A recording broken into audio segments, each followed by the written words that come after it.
Hey everybody, welcome back to the Gamers Lounge podcast. My name's John Meadows. With me as always is Eric, Nathaniel, and Dennis. How's it going this evening, guys? Hello. Going good. Oh, man, it's November. The year is It almost is. over. This is so weird. I mean, it's... Jeez. Maybe November, but it doesn't feel like it here today. It was mid-70s and sunny, so it's like, Was what here is this? too. But this morning when I got up, it was like 30 degrees. So it's like, it's like cold in the mornings, and then it's been warming during the day. It's been okay, like in the 40s and 50s around here. But a couple weeks ago, it got down to like in the low 30s during the day. Yeah, we had some chill. bad frost and some super cold days. So at one point I was expecting snow, but hey. But it's 2020. Anything's bound to happen. I could wake up tomorrow and there could be a foot of snow. I don't think it's going to happen. I think it was somewhere in I'm trying to remember, somewhere in Colorado. I think they were getting snow in June. Someone tweeted about this. There was I woke up. It's like June 12th, some random day in June. Why is it snowing? Yeah. Yeah. Wake up tomorrow to sandstorms, even though we don't have any deserts around here. Yeah, you never know. Right in the middle of town. Sure, it could happen. But anyway, let's talk about some games that we've played, because it's been a couple of weeks. We didn't get to do a show last week, so we've had an extra week to play games. So unfortunately, I've been on the road for 3 straight weeks, and I've got another week of being on the road. But I last week I did pick up Watchdog Legion. I wasn't going to till after the first of the year, but since Cyberpunk got pushed back, I thought, well, I'll go ahead and pop in and grab that. I had my $5 off coupon at GameStop, and it was about to expire, and I needed to spend it on something anyway. So, and then I got another $10 gift certificate back for buying the game. So it's like, pretty good deal, actually. Yeah, it wasn't a bad deal. So it's an interesting game. It's a very strange game to play, a game with no central protagonist, as this is your guy, and That's why it's confusing me. I'm curious to hear your thoughts on it since you've played it. But that's one of the things that from the outside looking in, as someone who hasn't had their hands on it, and just strictly going from what I've seen through marketing and whatnot, it's just one of those things that I can't connect with. It's not that I don't think the game looks bad or anything. I actually do want to play it, but it's just there's nothing there that's gripping me, bringing me in. Yeah, I like the second one enough that when it was free on PlayStation Plus, I remember playing maybe 15 hours into it, but I could never get back to it. Always I'll play this other game. Yeah, well, I mean, essentially, at the beginning, you play the opening prologue that sets up what happens in the the game and everything. That's like that. Cool. And then once you get to that point, a couple of years pass or whatever, and the whole, I forget the name of the group that the Watchdogs is. They're all gone. They've all disappeared. They're all. You mean like DedSec? Yeah, DedSec. Okay. They've either been killed or just in jail or whatever. So the computer wiped its memory and everything like that. Well, all of a sudden it comes back, and there's people start coming out of the woodwork. And the whole point of the story is you're just Joe Blow off the street. They give you 14 different people to choose from at the beginning, and you just choose that person and do the little prologue to learn how to do this, learn how to do that, learn how to do this, and then they just let you go and say, okay, you just need to go burrow by burrow and unlock burrows, and try to free this burrow with get rid of the group here and get more people. So essentially, what you do is you could just walk down the street and hover the cursor on a guy, and it pops up and says, this guy would be loyal, he has this ability, he has this special ability, he unlocks this, he unlocks that, if you want to try to recruit him. And you click the button, you walk up to him and say, hey, I want to try to recruit you, and blah, blah, blah, blah, blah. And he goes, okay, well, I've got this issue or a problem and gives you a mission. You go do the mission, then you unlock that character, and then at any time during the game when you're playing it, you could swap to that character. So, Okay, yeah, that's what I was going to ask. In the downtime, are they running? Can you have them run missions, Assassin's Creed style or something? No, it's not like that. No, he's just kind of there for you to swap to anytime that you want to swap to him. I mean, it's pretty simple. I've only played it a couple hours, but the couple hours that I played it, it's really interesting because, like I say, it's not like a normal game where you've got dude A, and here's his story, and you go through the whole game to the finish. It's not like that at all, which is different. Like for most reviews, or at least the few that I looked at, the weakest link is the story part. Yeah, partly because they think the mechanic of switching people is cool, but it makes it hard to tell the story in a compelling way. Which and I get that.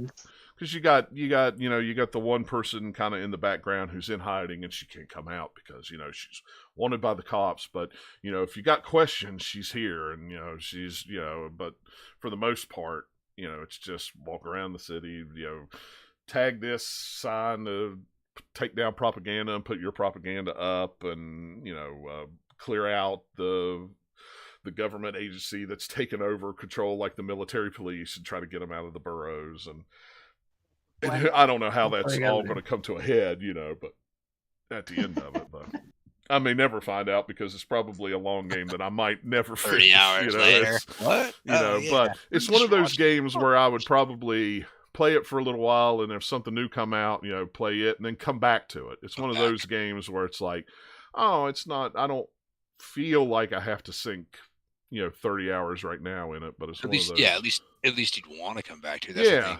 So many of those other games, I just like sandbox to play in for a while. But yeah, exactly. And I mean, it's later, it's just open. I can just do whatever I want. If I don't want to do anything, just drive around town and wreck cars and shoot people. If I want to. Stuff. I mean, hack stuff. Oh my God.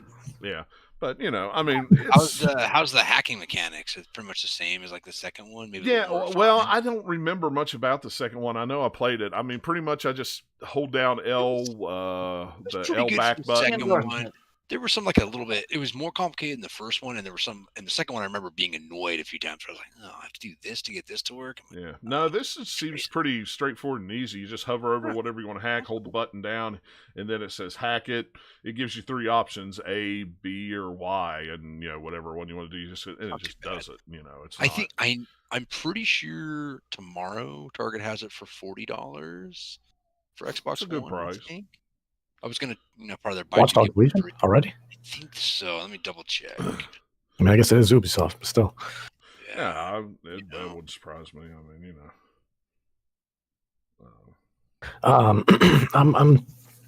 I know a lot of people didn't like it when it first came out, and to be fair, I was kind of the same way. But the first Watch Dogs, I fell in love with. But in my defense, I also didn't play it when it first came out. I played maybe an hour of it, and then I was like, oh no, this is too much of a mess. And then I revisited it maybe about a year later when I got it for $5, something like that. And I fell in love with it, and I fell in love with the story. And then the city of Chicago that they built was absolutely fantastic. And when I got around to Watch Dogs 2, I think one of the reasons why I couldn't get into it is because I think it was just a setting that was too familiar, and then that kind of they expanded to too many characters. It's not that the characters were bad per se, but I kind of like the whole vigilante role that you had in the first one, and it kind of made the most sense in terms of why he was hacking, why he was learning to hack, so on and so forth. It was just this ex-Marine guy, Aiden Pierce, who was just all of a sudden had all this power in his hands, and it was such a cool concept at the time. And then Watch Dogs 2 was hey, let's go to San Francisco, and I'm like, yeah, you and 500,000 other games, why are we back here? Chicago was a nice, refreshing place. I think the only other game really that you really saw with this, at least a prominent game, was Infamous, I want to say. Second Son, I think that one was it, or no, that was in Washington. I think Washington State, maybe. No, yeah, that was in Seattle. Yeah, Seattle. That was in Seattle. That's right. Okay, so never mind. So yeah, okay. So yeah, okay. So yeah, so Watch Dogs was doing something really nice and fresh, which is weird because, Chicago being the prominent city that it is, you would think that it would be a place that's a lot more visited than video games, but it's really surprisingly not.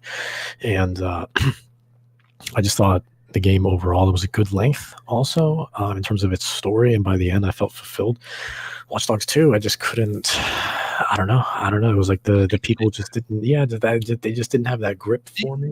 Watch Dogs 2 felt more like a GTA game to me. And that was my problem with it. It's if I want a GTA, I'll just go play GTA. Or go play Saints Row. Exactly. And that's not what I want out of Watch Dogs. Watch Dogs, the original one, kind of hacky tech stuff going on that's like open world, and I'm doing all this sort of it had its own. that I can't do in other games. Yeah. It had its own identity. Also, Watch Dogs 2 started to feel like it had an identity crisis. Where it was like, it's you could have told me this was GTA, and all of a sudden, but they put an emphasis on hacking this time around. I'd be like, okay, I believe you. Like if I knew nothing about games, I'd be like, oh, okay, that's cool. But well, this one kind of feels like lots of different games. It kind of feels a little Assassin's Creed, with the open worldness and just the map to say go do whatever you want. But that also feels kind of like GTA too. But you have this, I don't know. It's to me it's different, and I mean I like it. I mean I'm not saying it's like I wouldn't call it like Game of the Year or anything close to Game of the Year, but it's fun and it's different. That's cool. Especially the way they've kind of come at it, especially like I say, without having a protagonist going, oh, well, my family got killed or arrested or whatever, and my mission is to, free these people. I think that's one of those things that I have to commend them for too, is being able to work around not having that central protagonist. And I think it's really, really cool, that kind of system that they built. Now I do want to play it. I'll play it in the future, but it's not a high priority game for me. It'll be next year probably at some point. Even $40 too much. Yeah, so I was wrong with that price. So Target has a buy two get one. If you buy three $60 games, then you can get down to $40. Unfortunately, there's not a huge chunk of games for sale, but I'm with you. I can get behind that, Dennis. I would say maybe next year. Price drops a little bit. Yeah, I'm in no rush. It's one of those things. Just like there's too many other games I'm excited for. In terms of like Ubisoft games, Immortals, Phoenix Rising. Oh my lord, I'm excited for that one. Especially having. Can I talk about that now? Yeah, I can talk about it. Especially having been like invited like for a second time to go and play that and see more of the world and stuff like that. Like it's the game. I have very, very high hopes for that game. It's a stunning game, and I'm so excited. Yeah, it's oh my lord. But yeah, in terms of Ubisoft games anyway, so skip on Watch Dogs for now, and then Immortals, that'll be my Ubisoft game of the year. Real games coming out in December this year. Oh, usually there's a couple like medium ones or something. Yeah, December's always a sneaky 4 was December, but yeah, this time we're gonna have Cyberpunk, since it got pushed back, unless it gets pushed back again. Well, the medium was supposed to come out in December too, and then that got delayed until the end of January. I think a lot of those delays have been pushed back because of Cyberpunk. Oh yeah. They don't want to compete. We're just crushing. That's what's sad is a lot of games pushed off the end of November, because Cyberpunk was coming out. Cyberpunk has too big of a footprint. Like this is one of those games. Well, CD Projekt Red just does that in check, because it was the same thing with Witcher 3. I feel like, but like Witcher 3 was different because they still hadn't made it big then. Because like Witcher 2 was like a decent hit, but more on PC still, because they did that version and then did the like console versions later, and then like it built some hype for 3, but then it was a rolling popularity, I guess, because it had a lot to start with. The reviews were great, word of mouth hit it, and then it just snowballed a lot. And the craziest part too is like Witcher 3 just hasn't stopped. That's the craziest part, is it continues to grow and expand. And like, do we need a Witcher 4? I'm sure it'll happen, but Witcher 3 continues to grow and grow and grow. I want a Witcher 4 with Ciri in it as the main character. Oh, that's what I want. I mean, even just her parts in Witcher 3 were probably some of my favorites. Yeah. Because I thought you'd go back to the Witcher universe, but it would be different. It wouldn't feel like exactly the same thing, and they'd let them do it like some different stuff with just what stories they're telling, plus the mechanics and stuff. Is the update, the next gen update, is that going to have ray tracing as well? They said so, but I don't know what they said. I don't know if they've come out and said that there will be, some kind of next gen update, but I don't remember if it said exactly what it was going to have in it. Okay. Please put ray tracing in it and have that in the PC version as well, so I can, check that out, because I'll totally replay. I've already replayed Witcher 3's chunks of that game so many times. Yeah. Like I'll get in the mood to play it, and I'll be like, "Hey, 20 hours in." Oh wow, okay. And I'll fire that one up again on a Witcher 3. Yeah, that happened. I'll fire that one up again on a next gen console just to see. Have you guys seen some of the? Some people have been getting their Series X early. Like, have you seen some of this? Like, people have been. It's not the next gen update, but people have been playing Witcher 3 on the Series X, and it is like even just the up-res with the smooth 60 frames, it looks even higher than that, honestly. It's stunning. And the fast travel, the loading screens don't exist anymore. The fast travel is like instant. Like the map can't even keep up. There was one fast travel instance I saw where the camera just went like through the ground. That was it. It just the game couldn't keep up with how fast like it was. There was no loading screen. It literally just instantly teleported Geralt Not to quite that fast, but pretty fast like that playing it on PC off an SSD. Fast travel is pretty good. That's like anything. Like I remember like Skyrim back in the day when it came out, playing it on PC, you could go in and out of houses and the loading's really quick. Play it on console, you're just like open a door, wait, man, this is a hard door to open. Hey, now we're inside.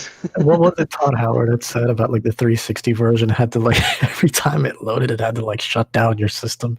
Basically. No, that was Morrowind on the original. Oh, Xbox. Morrowind. Okay. Yeah, that was Morrowind on the. That was funny. Yeah, like all the weird tricks that you do behind the scenes to make sure that it works that players never know about. Yeah. The only other thing that I did pick up a PlayStation 3 DualSense controller. PlayStation 3, wow. Or PlayStation 5, sorry. Oh my God. I was thinking I had PlayStation 3 on the brain when you said Morrowind. I had old stuck in my brain, so if it was Microsoft, it would be backwards compatible. I'm just saying. Yeah, true. Yeah, and this I went ahead and picked this up. We got a couple of companies that are going to send charging docks and stuff for a review, and I said, yeah, go ahead and send it. And then I realized after I said that nobody on the site is getting a PlayStation 5 right now, so it's like, well, I don't have any way to test these things or anybody to even send them to. So I was like, yeah, you know what, I'll go ahead and buy one. They're plentiful right now. You can use them on your Switch. Yeah, I can use them on my Switch if I have an 8-bit DOE adapter. I have to have an 8-bit DOE adapter. Yep. I used my PS4 controller when I was playing Hatsune Miku on my Switch because I still prefer the all the the triangles and the circles and stuff. Yeah. But I can use it on PC. I set it up as a PlayStation 4 controller right now. PC just recognizes it as a wired controller, and Steam recognizes it as a wired controller or wireless controller. So it's just like a generic like DirectX. That's all it takes right now because there's no drivers available for it. But I assume there will be after launch. I don't see why there wouldn't be any drivers available for it. Well, can't you do, because you can do PlayStation Now on PC, right? So hopefully they would. Yeah, I'm sure they will. They just probably haven't yet because they're officially. PS4 controllers show up, so eventually PS5 ones. I'm sure they will. Just right now they're not. So I just set it up in Steam as a PS4 controller, so I could set up the buttons and use it. I actually like this. I still don't like it better than my Elite controller, but I do like it better than the DualShock 4. Pictures of it will make it look a lot more solid than that one. It is. And then that's what everybody's been saying when they're talking about the controller, that it just feels a little bit better. It feels better. The weight is better. It doesn't feel as cheap. The triggers are bigger on the back. They have bigger triggers. The buttons all feel the same. It's funny. It feels wider, but it's really not. That I can tell from. I mean, I put a DualShock 4 controller up against, and the buttons, the sticks are the exact same distance apart. But for some reason, they feel more apart than what they really are. Because the shape of the wings of the controller are a little closer to kind of the Xbox style than the traditional PlayStation angle kind of style, that maybe that's just more comfortable, so it feels like they're further apart even though they're not. Yeah, I mean, this is really good. My only complaint is this black right here is almost like a faceplate. It's a separate piece. So there is a bezel all the way around, even in this little thing, and all the way up, and I could feel it. I could flick my hand. So if you hold it for a little while, you kind of it's not that it digs into your hand, but you could it's a little higher up on the white than it is on the black, so it kind of drops down just A little bit. On how you grip the controller, some people might not notice at all. Yeah, some people may not notice this is terrible. Yeah, but but I kind of rest my whole hand on it, so it kind of after a while it kind of rubs it, but it's not a noticeable rub. What was funny is it has a built-in microphone in it, and the PC picks that up. So, nice. But where it's not where it doesn't have the drivers yet, I can't mute it. So, like in settings, I just got to remember to go back in and go, don't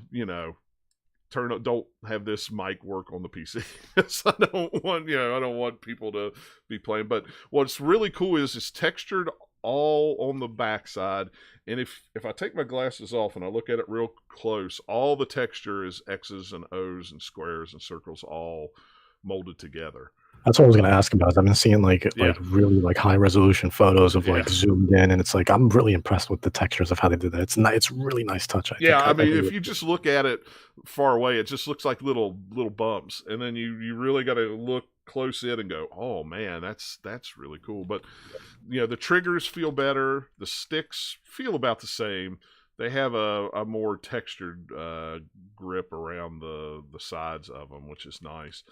But it's just it's a bigger controller. It's just bigger. It feels better in my hand. Seen the breakdown of like the adaptive triggers, like what they look like, all the gears and stuff that make them up in there. It's really cool. Yeah, I'm anxious. The engineering behind it's neat. If I had an 8-bit DOE adapter, I'd like to hook it up to the Switch just to feel what the rumble looks like, because I can't get the rumble to work in Steam right now for some reason. It'll probably not feel like anything other than just rumble that way, just because the Switch isn't going to do any of the special stuff that it can do with the PlayStation 5. But I like it. I like it a lot. I like it a lot better than this thing. A lot better. The triggers. The triggers alone. They even sound better. Yeah. All I can the think ones about on that one are a little more spongy. Yeah. DualShock 4 about how pretty much gone through 2 controllers and. DualShock 3. I never had a single problem. Maybe the battery wore out, but overall the controller worked like a dream. Yeah. Yeah. Yeah. I like it. It's very cool. It's like I said, it's kind of bigger. I mean, it's it's not much different than the Xbox One controller. So and I love the Xbox One. I still like my Elite. I still say this is the best controller. I mean, this thing is just, I like the weight of it. I like the rubber grip on it. Yeah, it's $160 or whatever, but. I like my regular Xbox One controller. Yeah. I like the regular Xbox One controller too. My PC. I like it too. But yeah, the DualSense is really nice. $70, it's a little steep, but. I wonder if when you had mentioned the faceplate, the first thing that came to mind was that the Xbox One controllers are super easy to swap. If you want to customize your Xbox One controllers, are super easy. So I wonder if they're going to do something. I have read that these are easy to pop off. Okay. That you just pretty much take it loose and it just pops right off, and then you can pop a new one on there if you want. Yeah, because I've by hand. I mean, obviously you can go to the design lab, but I've made for other people before, custom Xbox One controller. This is super easy. Yeah. It's super easy. You literally just pop off the front side, and everything is it's almost meant to come apart. It's just really seamless and intuitive. Anybody can do it. It's really easy. So. Yeah, but yeah, it's a good controller. I'm impressed with it. It's such an upgrade over, and that's not even with all the new bells and whistles of the haptic feedback and the whatever the trigger things they're calling it, the adaptive triggers and all that. That's not even without just the overall aesthetics of the controller are so much better. So right, it's totally worth it right there. And actually after setting it and playing with the controller on Steam for a couple hours, it made me kind of more excited for the PlayStation 5 to actually play it than it did, just to see how those new features of the controller are added to games and stuff like that, which I know a lot of games won't take advantage of it, but your first party games will. So that's always been kind of, I think, the most upsetting part with any sort of technology that every console brings. Is just you never see third parties really take advantage of that stuff. It's only got to be on all the platforms, otherwise they're just nah, it doesn't justify the expense of adding it in there. Yeah. if it's only on one console, then like, well, but even something maybe on like one of our early titles we might, but then unless it explodes and everyone loves it, we're not going to bother doing anything with it. It's just always been interesting to me, just because like even something as simple as Rumble, you think you would take advantage of, like, let's just say the HD Rumble on the Switch. No one's really like done anything like that, like what we've seen in like 1-2 Switch. That's where I can feel like actually count what feels like actual marbles in the in the Joy-Con, because the HD Rumble is that like good and precise. Yeah. So yeah, I can't wait to play it. Try it out on a PlayStation 5 someday, whenever that is. It's probably going to be when the small or the slim, the next version comes out. The new one's just too big. It's just too big. Yeah, it's got a PS5. Took a big ruler. Short, not slim. Yeah. I have a ruler that's like just slightly taller than what the PlayStation 5 is, and I was just holding it at different places near my TV, like on shelves and stuff. Like, oh, it might fit here. Oh, if it's here, it's like stick it up in front of that, just because it was fun. Yeah. I was bored and did something dumb. It was great.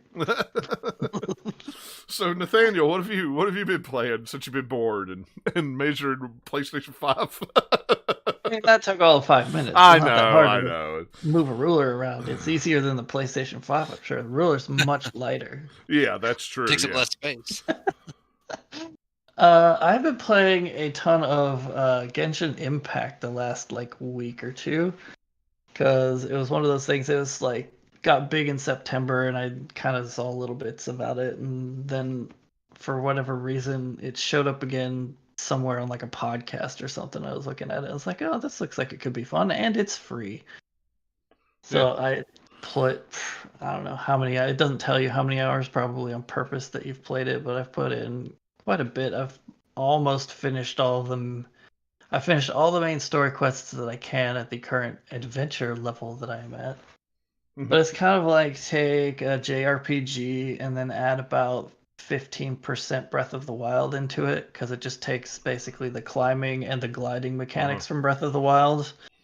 And it's like just a big cel-shaded anime open world kind of RPG thing. You have, especially at the beginning, you have a lot of story missions you can do, and then there's other kind of more grindy type mission things you can do once you start getting higher level, and they like spread the story stuff out a little bit, because you have like a party of up to 4 people that you're controlling at once, and you just like hot swap them instantly, and they all have a different kind of ability or moveset or weapons that they use, and each character has a different element that their special moves do. So it could be fire, it could be ice, it could be lightning, it could be wind.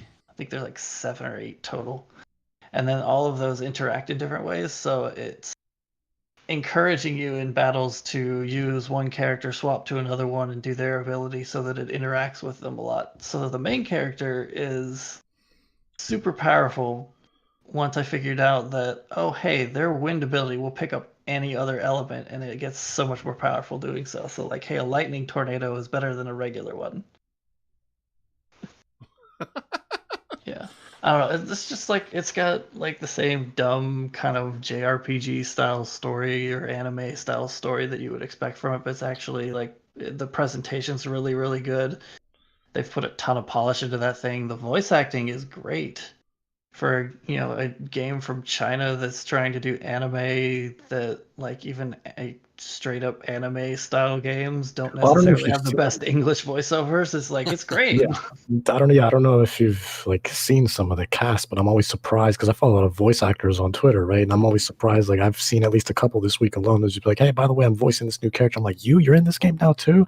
Christina V, Faye Mata. I mean, the list keeps going on. Bryce Papenbrook. I'm like, what? Hold on, stop. What?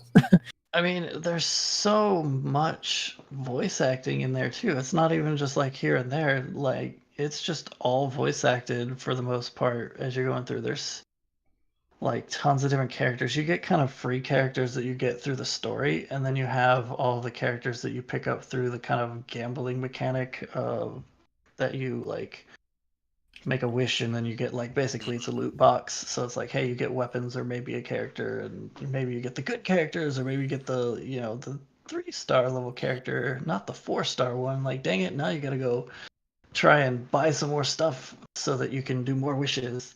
which I haven't spent any real money on. I've just used kind of like the in-game currency that you earn over time on them. I think my roster's up to like nine or something. I don't know. It's been a few days since I've played it, so I don't remember how far I got up to.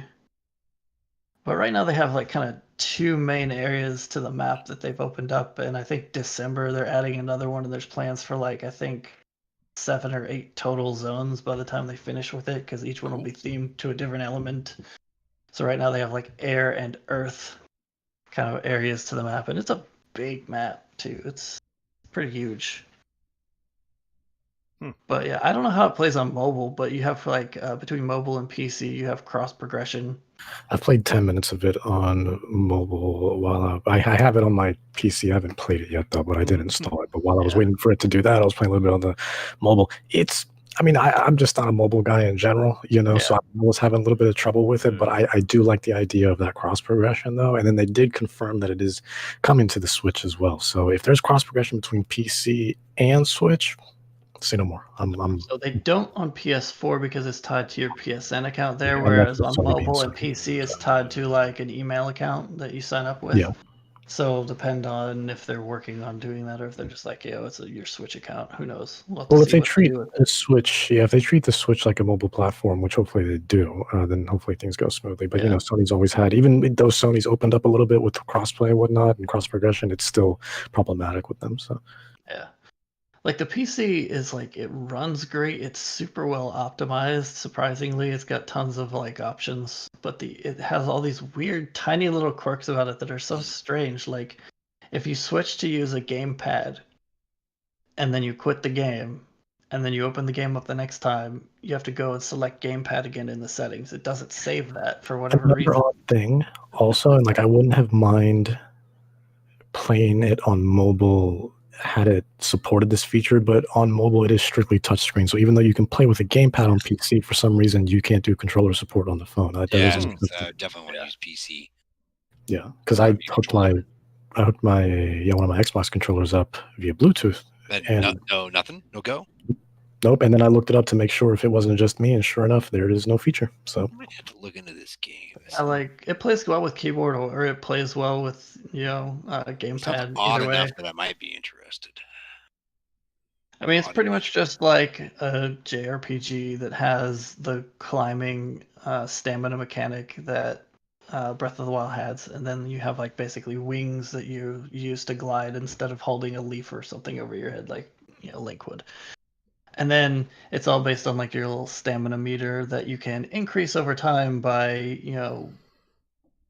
collecting a bunch of these little things in the world and then feeding them into these statues to kind of upgrade them. And they upgrade your, get you some materials and upgrade your stamina and all this stuff. And each time you do it, it gives you a little bit more. Kind of like Breath of the Wild, but slightly different way to do it, but gives you a way to upgrade it over time. I think. Yeah, I'm like double what I started with stamina wise. But yeah, like there's some fun spots in that game too where you're just like on the super high cliff and then you can just jump off and just like glide forever. It's really cool. Yeah, I don't know anything about this game. All the reviews just say like another game. Now that I see a picture of it, I remember somebody saying. Yeah, and I'd heard something about it before. Yeah, like if you're someone who just can't play a free-to-play game without spending money on it, then I would avoid it. But if you could just want to jump in and get some time out of a game for free, then you'll get quite a bit out of this game. Yeah. Like the combat's pretty fun once you sort of learn how stuff interacts, and then like the story missions, there's some pretty funny stuff. There's a whole like side quest plot that's kind of like trying to discover who anime Batman is in town. All right. Was it the Dark Knight Hero or something like that? I can't remember. I think that's the name. I might have messed it up. But yeah, like it's pretty much just like, who is Batman? Let's go find out who Batman is. Oh, hey, you discovered who Batman is. Oh, you need to keep a secret now. Like, just that and other fun stuff where, like, they have their main story quests that are a little bit more of the grand, like, anime, whoa, save the world kind of stuff. And then they have some more side stuff that's more related to characters. There's another one for one of the side characters who is a chef, and you're doing a bunch of quest lines around cooking, where you have to go get some ingredients and you come back and then you eventually learn like a recipe. from that quest line, but it's all about doing like kind of a cook-off show where you're like helping one chef compete against the other one. So it's not just all go here, kill that. They definitely have some more creative mission types in there. That's kind of fun. I think the aesthetic kind of helped them as well, just because, I mean, you have so many people that kind of, I mean, it's been 3 years now since Breath of the Wild, so people are kind of starving for that sort of world again. And yeah, it's kind of like starting with Breath of the Wild cell shading and then adding a little bit more anime style to it because it has a lot more of the kind of outlines and what would be kind of like line art if it was 2D, but versus Breath of the Wild was a little softer. Yeah, it's almost like a mix, almost like if you just took Breath of the Wild, kind of mix it a little bit more with like some like with all the colors. Especially first game that comes to mind is the Atelier games, so still something like that. So just like if you go and think of some, it reminds me a lot of some of the Tales games, as far as just the look and feel of it a little bit. Kind of looks that way, yeah. I could. Like not exactly, but kind of close, and maybe even like like Dragon Quest or any other kind of cel shaded JRPG style game. You could see a little bit of its DNA in there. So that's kind of like was the game I was playing for a while. Then I got a surprise email from EVGA. Surprise emails. That's like, hey, if you want to buy one of these cool graphics cards, you can buy one in the next 8 hours with this unique link. And I was like, yes, please. Take my money. Because I had gotten on like whatever invisible wait list or something they made from all the people requesting, they'll notify me when it's in stock, turned into a waiting list. So I bought a shiny card and it just came in. I've only pretty much had today to kind of mess with it a little bit.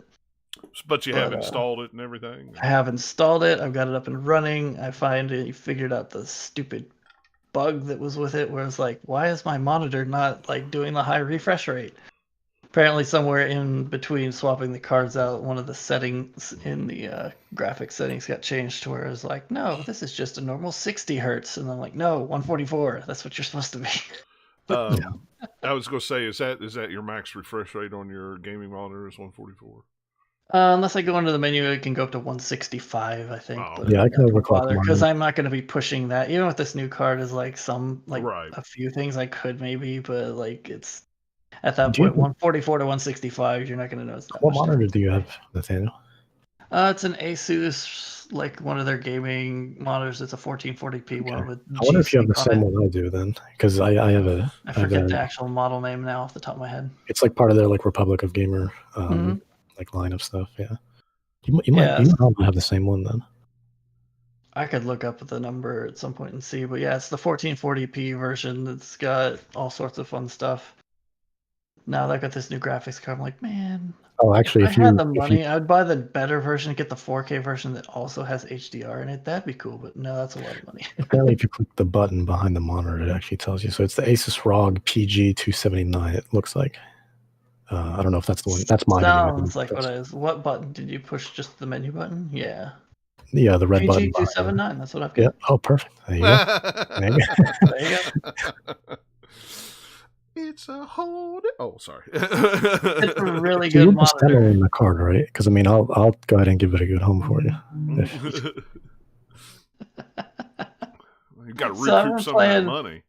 Yeah, I've been playing a bunch of just different things of like, hey, what has ray tracing? Let's boot it up for a while. A few things I've played a little bit more of. A few things I've just booted up for like 5 minutes just to kind of mess with it.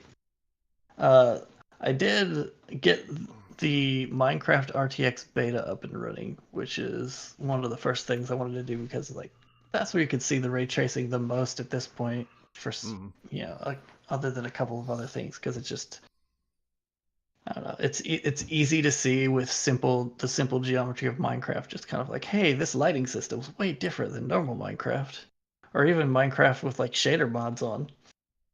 And it's really cool. You go into like it's all based on the Bedrock version, the beta version of the Bedrock version of the game. So it has like all the marketplace stuff, and that's where you go and get some of the pre-built worlds for it. And so I just went through some of the pre-built worlds that demos some stuff. There's a couple that were kind of like a museum. There was one that's more of like an adventure map where you're running around and doing quests and stuff. and it looks really, really neat. Like there's some really cool stuff in there with just the way that like the reflections work and the lighting, like beaming through like openings in the wall, so you see sunbeams and all this stuff. Where it's like, yeah, we see this in other games when they fake it, but it looks a lot cleaner than that, and it's, I don't know, it's just really neat. Yeah. You can see it a lot in Minecraft the way it works. A couple of the other ones I've just booted up to kind of just look at some stuff with Shadow of the Tomb Raider and Metro Exodus. They both do Tomb Raider does shadows and Exodus does global illumination kind of stuff. So they only do kind of like one style of ray tracing. They look good. I could max out all the settings on it and it would still be a very nice frame rate with this new card, so it was pretty cool. Nice. Messing around with them a little bit.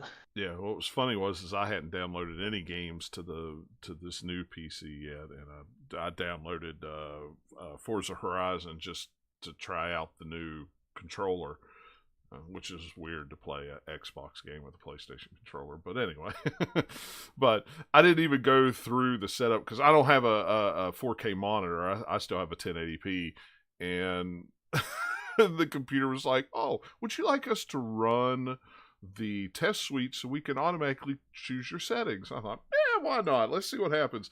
It like set it at like, I forget how many frames per second. It was like 160 or something ridiculous. It was like, yeah, boy, I need to hook this up to the big screen TV and see what kind of this little 1080p TV playing everything on Ultra. I mean, it looks good, but it's like, yeah, I wonder what it would look like on the 4K. So I did boot up Forza Horizon 4 just to see, and I can max out all the settings to like extreme. It's like it goes to Ultra and then extreme for a few of them, and it like runs at 100. And it didn't quite max it out, but it was like 100 to 120 or something for the. You know what you should do? Just driving around.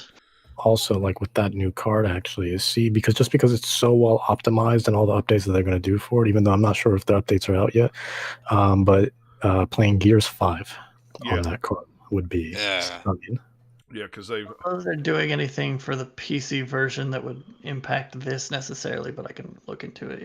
Yeah, I'm not sure if they're doing it like they're doing the upgrade for the Series X or not. I don't know if that's coming to PC too or not. I haven't heard. Yeah. I would assume it. If not, it eventually will. But. Yeah.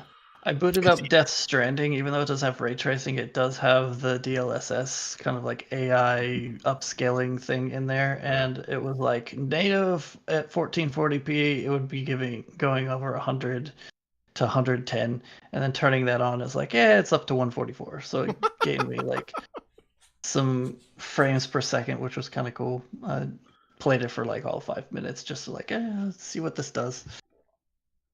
Ride the bike around for a little bit. Yep, that's cool. Next, let's try the next one. This is like very much a sampling day.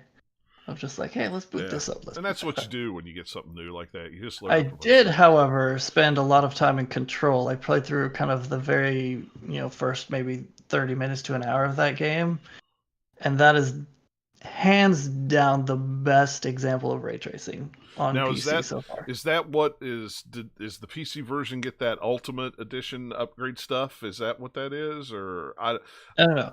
This has always been in here. It's just that I do have the DLC, so I'm going to be playing through Control again because I now have like all the stuff, the DLC that comes in Ultimate. It's just I have it on the original version, but it's the same stuff. But no, this is all the ray tracing, and unlike Metro Exodus or Shadow of the Tomb Raider, which picked one ray tracing feature to do, Control does all of them. So it does it does the ambient occlusion stuff, it does shadows, it does reflections, and the like coolest thing in there, because like it's all the office building style stuff. So you're walking down hallways where you have like glass kind of windows into offices. Yeah. And you can see into the offices, but you can also see yourself being reflected in the windows, which you don't see in games except for like maybe in like, say, we'll cheat it in a bathroom mirror every once in a while so we can make it work. Yeah. And then it's also, if you're used to know what you're looking at, you get reflections from off screen. So like the way that they cheat reflections is screen space reflections. In previous games, this game has it if you don't have ray tracing, where it's sort of using what's on screen to create reflections, but as soon as it goes off the screen, you can see it disappear from the reflections.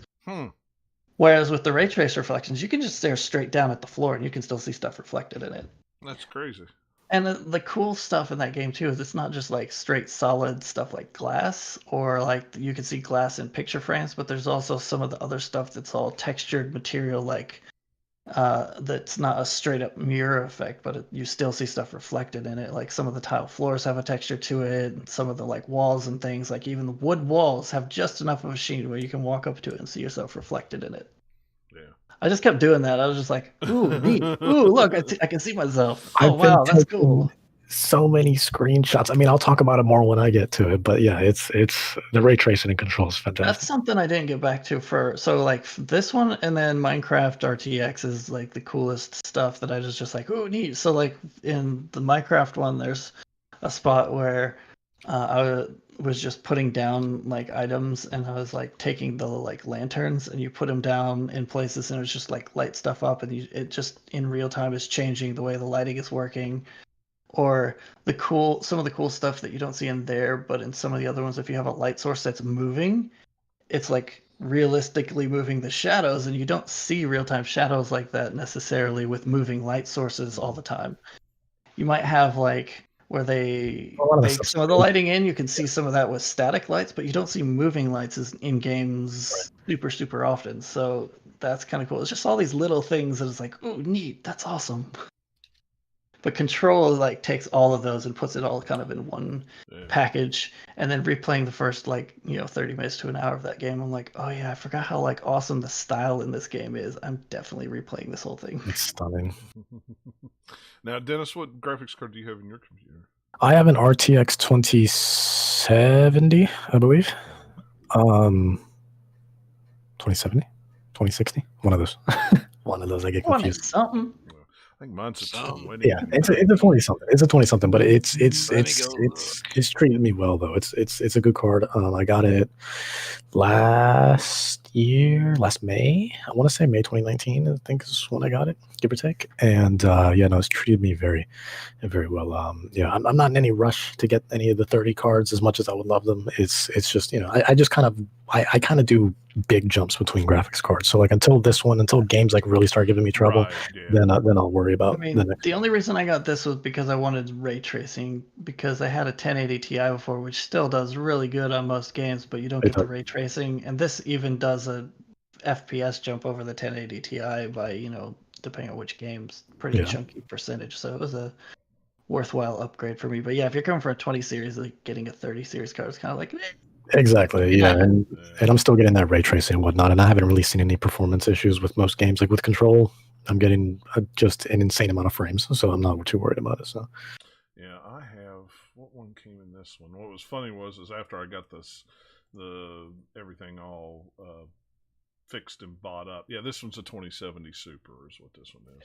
I'm just excited that now that the consoles that are coming out next week that have ray tracing built into them, we're going to have more games with ray tracing just because it's on more platforms, and it's going to be really fun. Yeah, and I haven't downloaded any games to see. I guess this one will do ray tracing 2070. I've got it. It will. Yeah, I need to download some stuff and see. I've not.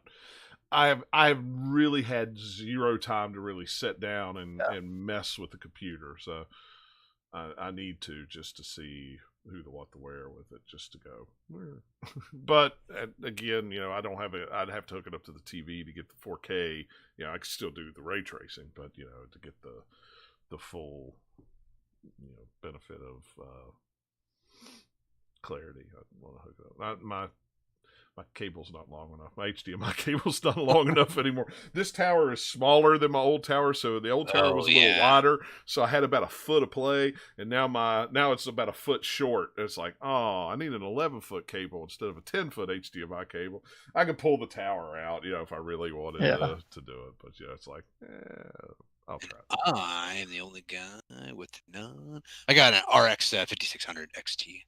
Oh, okay. AMD build. But anything else that you've been playing, Nathaniel, or that was it? Oh, that's pretty much it. I'll probably keep playing some Control, and then I might play a few other things just to mess around with it, see what kind of fast frame rates I can get. Maybe I'll pick up Control for PC if it's on sale. I think it'll be on sale for Black Friday on Steam. Oh, it was already on sale. It was like 30, right? Isn't it on sale right now for like 27, something like that? Unless they changed, I think that the ultimate version is still is 40 regular price. Yeah. But yeah, like it will be on sale at some point. I'm sure. Probably soon. Go ahead, Eric. What have you been playing? We'll hit you next. All right. Once you're done drinking there, sorry. Yeah, it's all good. I wasn't looking up what I.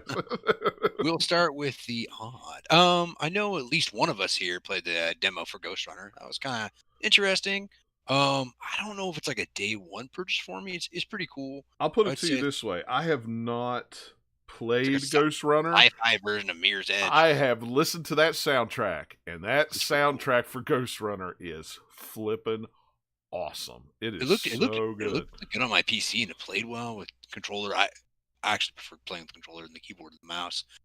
Like I said, I'm interested, but not necessarily a day one. But I definitely liked what the demo gave you a little bit of taste of. You get to sample the combat kind of ground a little bit, so that's pretty cool. And that's one of the games that will be coming to PS5.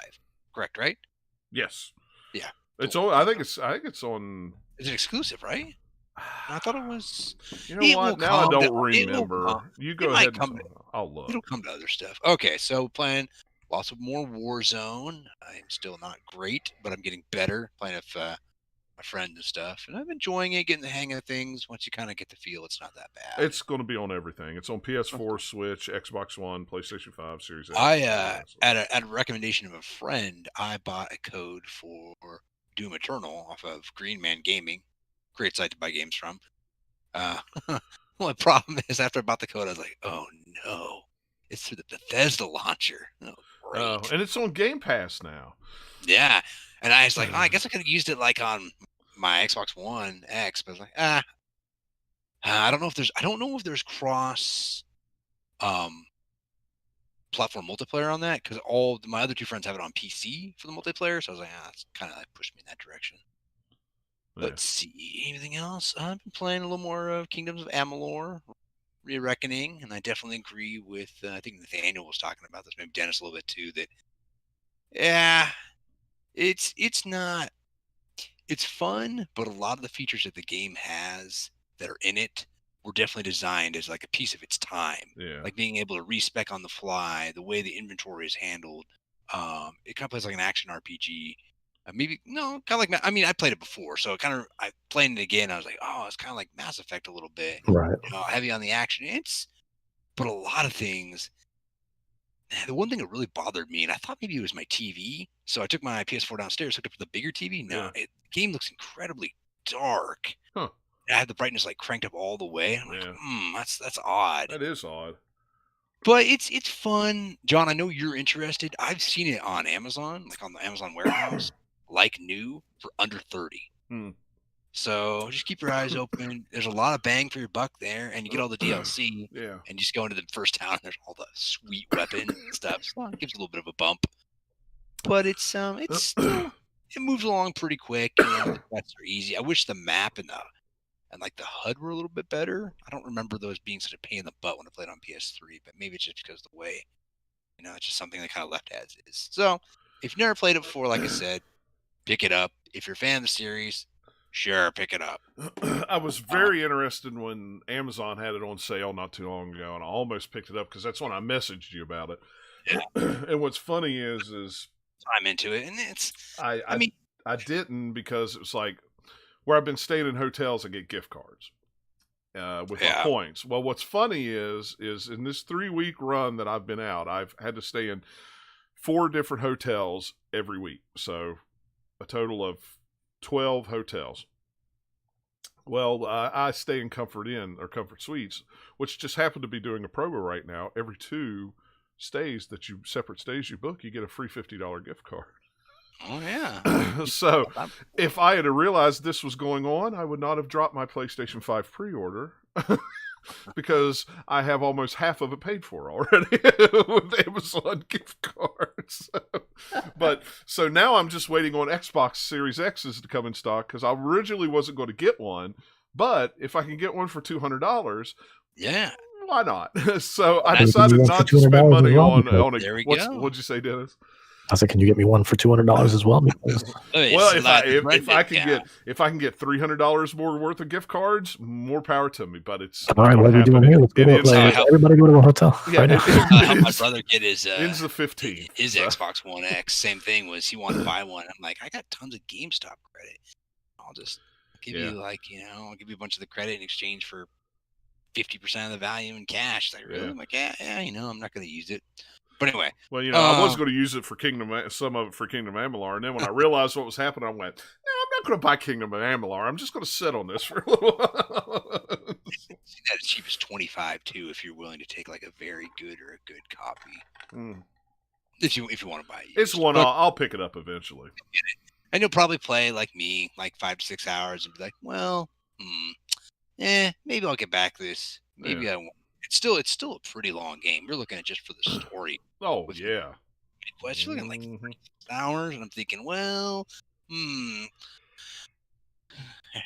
well, yeah. I did finish Shadowrun Hong Kong. I forgot. There's got to be at least one of us besides me that fans of those games, right? The Shadowrun series on PC. I like them all right. Yeah. I've always liked Shadowrun. It's been a long time since I played one. It's a lot harder than the first game, and I kind of got screwed in the end. I won't spoil it for you, but I got down to like the last mission and a half, and I hadn't played it for like 3 or 4 months. I was like, oh, why am I struggling so much? Go look. I go read a couple things. I was like, oh, whoops. So I had the wrong kind of build for the end, and I turned down the difficulty. I tried different companions. Nothing. I said, you know what? I want to finish this, so I turned on the cheats. But and I got through it, but it was interesting. I think the ending was more interesting to me than the first Shadowrun game. And Hong Kong has a more if you're interested in like the hacking class, like the riggers and the deckers controlling like the drones and hacking the Matrix stuff, that's way more. They're way more interested in that sort of stuff. Right. So that's kind of cool. And I started playing a little bit of Dragonfall, which was the middle game in the series, and it's pretty good. I'm trying to figure out what I want to do. Maybe, I don't know. Run and gun is kind of fun, but maybe I'll try like playing as a magic class or something. And they're good games. Yeah. I really wish it had controllers. That would be nice. Yeah. Only mouse and keyboard. Yeah, I'm really interested in Ghost Very Runner. Slow. Yeah. Ghost Runner's the one. Ghost Runner's the one I've really been interested in. I've almost bought it a couple times. It looks really interesting. I mean, just because I'm such a massive Mirror's Edge fan. Yeah. What'd you say, Nathaniel? Sweet combat.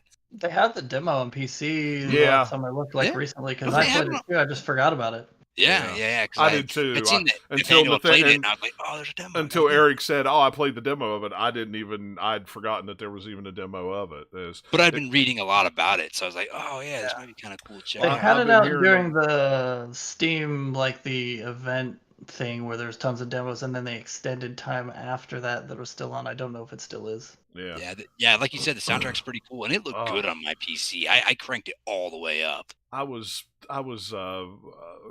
listening to random songs on Amazon Music. I have Amazon Music Unlimited, and one popped up, and I went, "Man, this song sounds really awesome. This could be used in a really cool cyberpunk video game. What song is this?"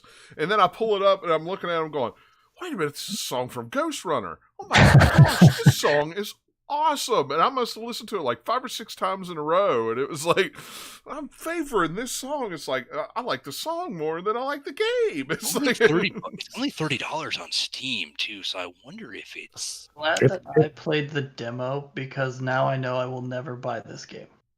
It's not because it's not a good game. It's because it's a game that would make me like punch my monitor, throw controllers across the room because of frustration. And that's what I'm afraid of. That's I ran into I kept getting shot by guys from off screen and not knowing where it was coming from because you're moving around so fast and you're turning your perspective so that you can jump over here and then do a wall run and jump to another one and then just like dodging midair from. Like, it took me to get through the combat parts of the demo. It took me a little bit. The wall running and stuff, that's cool. But like the combat a little bit, you're like dodging in midair and then you're like, recentering so you can get in there. And I'm like, oh, it's like cyberpunk version of Mirror's Edge, but also because you're a ninja like guy, you have to do combat too. Okay, and that's what I kind of thought it might be. It's kind of cyberpunky Mirror's Edge. Yeah, that's the best. I like Mirror's Edge with. It's really, really cool. It's got a great sense of style, and it's one of those games where they're not going to compromise on the difficulty, so that means it's only going to be for certain people. Right. I'm like, man, I really would like playing it if it wasn't. I got frustrated playing the demo, so I'm like, yeah, I got stuck. I was like, come on. Yeah, that's what I'm afraid of. That's what I'm afraid will happen with me. So. Well, just keep an eye on it. Try that demo, and that'll give you kind of a little bit of a taste of it.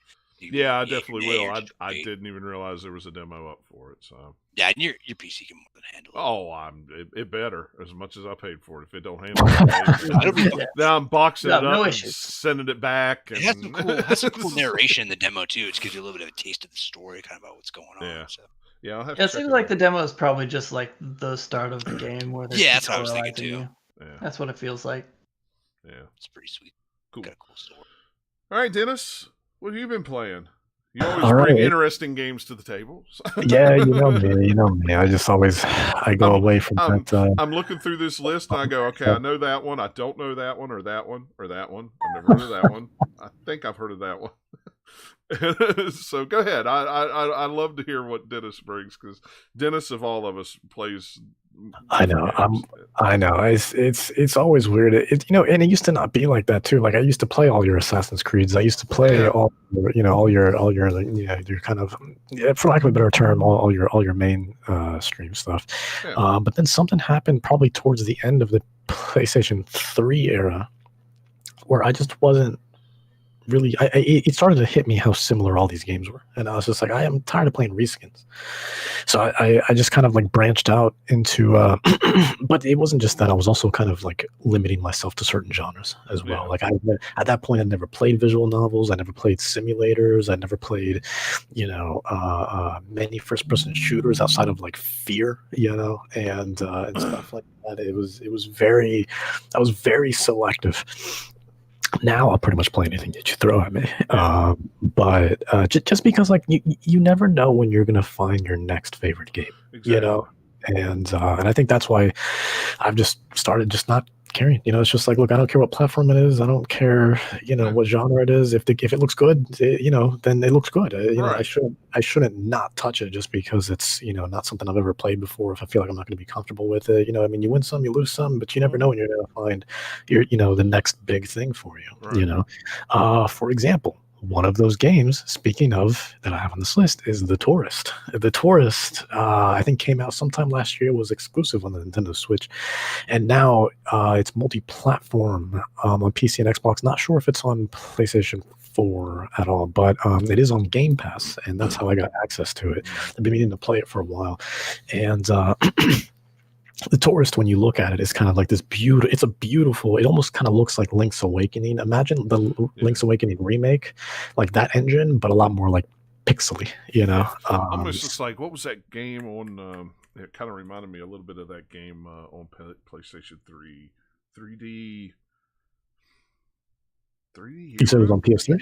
Yeah, 3D Hero, was that it? 3D Dot Heroes or something like that. Yeah, 3D Dot Heroes. Okay, that's just the way the characters look, not so much the whole game, but the way the characters look. It's very much a voxel style art, where it's all a lot of cubes building up things. Yeah. So yeah, I mean, it's just so The Tourist just it wasn't initially going to be one of those games that I always thought it looked appealing, and I heard so many great things, but it wasn't one of the games that I was like, I need to play that right now, But I was just looking through, Game Pass the other day, and I wanted something relaxing, and then The Tourist was on there, and I was like, what?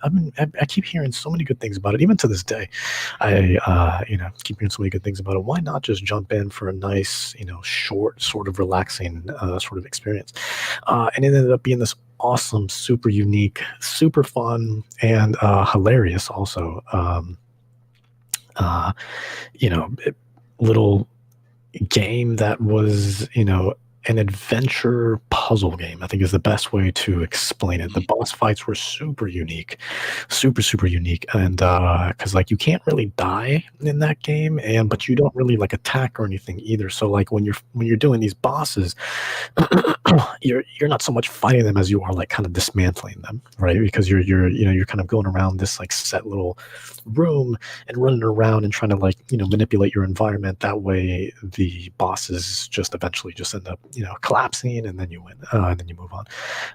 But it is such a unique experience that just brought a lot of smiles and a lot of laughs. And you go through, obviously the Tourist is, it's spelled with a Y instead of an I. So all the places you go to in the game, just replace the I's with the Y's. Like you do end up going to Hawaii, but it's like, HAWAYY. Hawaii. Yeah. You go to Ibiza, and then that's with a Y as well. All these places you go to Fiji with Y's, obviously. So it's great. Yeah, it's Fiji, and it's awesome. It's awesome, and it's super unique. The aesthetic was absolutely beautiful. I mean, like the game is gorgeous. It just reminded me just so much of Link's Awakening, and because that engine, Link's Awakening is gorgeous. Like the one on the Switch is absolutely stunning. So it was nice to kind of see a game like that again, and yeah, so and it wasn't long. It took us maybe about 5 hours overall, I want to say. So yeah, I think let me see, because I streamed it. It was about an hour on the first time, and then like maybe 2.5 the second time, and then an hour on the next time. So yeah, about roughly give or take 5 hours. So so it's a nice short little bite-sized game that's on that's through Game Pass, and I was saying that, like, when the credits started rolling, I was like, if it wasn't for Game Pass, who knows when I would have gotten around to this, if ever. And I think that's the beautiful thing about Game Pass. Exactly. And goes back to what I was saying earlier, where it's just like you never know when you're going to find, that next. It may not be your next favorite game, but just kind of just to say it in a more kind of broad general term. But you never that next game where you're going to be like, oh my god, that was fantastic! Like I can't believe like this was. I didn't get around to this sooner, and that was definitely how I felt after I got done playing The Tourist. Just great puzzles, great music, also great little worlds. The side quests were really cute also. And like, and it was just like oddly like cathartic too. It wasn't necessarily stressful except for like one point. Like one of the bosses was like, just with everything that was happening, I was like, my lord, like even though you can't die, it was just one of those things that was just annoying just because of certain things that you need to be precise with, that in terms of like aiming and things like that. So that gets kind of annoying. But overall, I mean, from beginning to end, just such a really, really great solid experience, and then Ibiza, being Ibiza, when you go there, of course they had like a DJ and everything, and you can give him new music, and since it's developed by Shin'en Media, they have like just soundtracks from their other games. Probably their most notable game outside of The Tourist is Fast RMX. So that was on Wii U, and now it's on. Then they got ported to the Switch. The soundtrack in that game is fantastic. And that game is pretty much just F-Zero. So. And one of the songs in particular was fantastic. So like, we I like to go in there and just be like, yo, DJ, do me a favor and play that track from Fast RMX. He's like, I got you. So, and then like the animation is great because you see all these little like, these little block people just start dancing, and it's really awesome. And then your character starts dancing too, and it's really, really fantastic. So but every little island had something memorable about it, and every little island had something that made you want to come back. Like it wasn't just like, oh, okay, I'm done with this place, I'm leaving. Like you always wanted to come back, even if you had nothing to do there anymore. There was always a reason to come back, right? Like so in Ibiza's case, let me go back to dance, in Fiji's case, like let me go back to play some drums, with these people, and so on and so forth. It's everywhere. Let me go back to Tourist Island to just kind of relax. Let me go back to Hawaii to go do some surfing, because they have all these mini games. Let me go back to Leisure Island where you can go to the arcade and they have these awesome little games. One of them pretty much is F-Zero. The other one's like a brick breaker type thing, and then another one's like a jetpack man thing. You just kind of like go up really high and use a jetpack to collect these things on the screen. They're these cute little arcade games. But that overall that game was absolutely fantastic. And if it wasn't for Game Pass, who knows when I would have gotten around to it? Because I've been looking at it for a while on Switch, but then I figured now was as good a time as any to pick it up on Game Pass. So So yeah, the Taurus. That's one of the ones I've been. I was looking through your streams from the other day because I hadn't been able to watch any of them, and I saw that, and I went, "Oh, that looks interesting." And then I realized it was on Game Pass, and I went, "Oh, that's even more now I'm even more interested." Yeah. And right now, for anybody who's in earshot, you got about an hour and a half left. But Target is doing their Black Friday stuff yesterday and today, and they have 3-month Game Pass on sale for $30. Go buy it. That's right. That's right. Best Buy is going to have that as well. Best Buy put out their Black Friday ad early. Who knows when they're going to do it? But I think you can also get 3 months for $25, give or take. Maybe I'll wait then. Yeah, their Target says that they're going to match anything from now until the end of the year. $30 for 3. Interesting. Well, yeah, Best Buy hasn't done it yet, so maybe Target will end up doing it. But yeah, I've already got that. I've already got everything I've wanted, like on my card. I'm ready to go. That way, the moment those things go live, that's funny. You just have your list ready. Ching. I actually have nothing. I have nothing. Yeah. I have like a few, like some games, mostly stuff I was interested in from like the end of last year. They're like, oh, it's down to $10. Okay, I'll buy it. Yeah. Resident Evil 3 is going to be $15, and I'm like, okay. Now I'm going to buy it. I was already interested when it was $25. Now at $15, I will definitely get it. I haven't played it. Yeah, I have 2, and I haven't played it. I'll play it eventually. Like in a pile. What was it? Target has what is it? Star Wars Squadrons for $25. That is a now, good deal. Is that just the Xbox One, or is that the one for PS4 as well? So as far as I know, it's on any of them. I'm going to go ahead and buy it again on PS4 so I can play it in PSVR when I want. 40, right? Yeah, it's normally $40. It's 40, so yeah, that's pretty. Yeah, nice, it's pretty good. Off. So, but anyway, Dennis, sorry to interrupt you. You go ahead and I got thrown off with the game. No worries.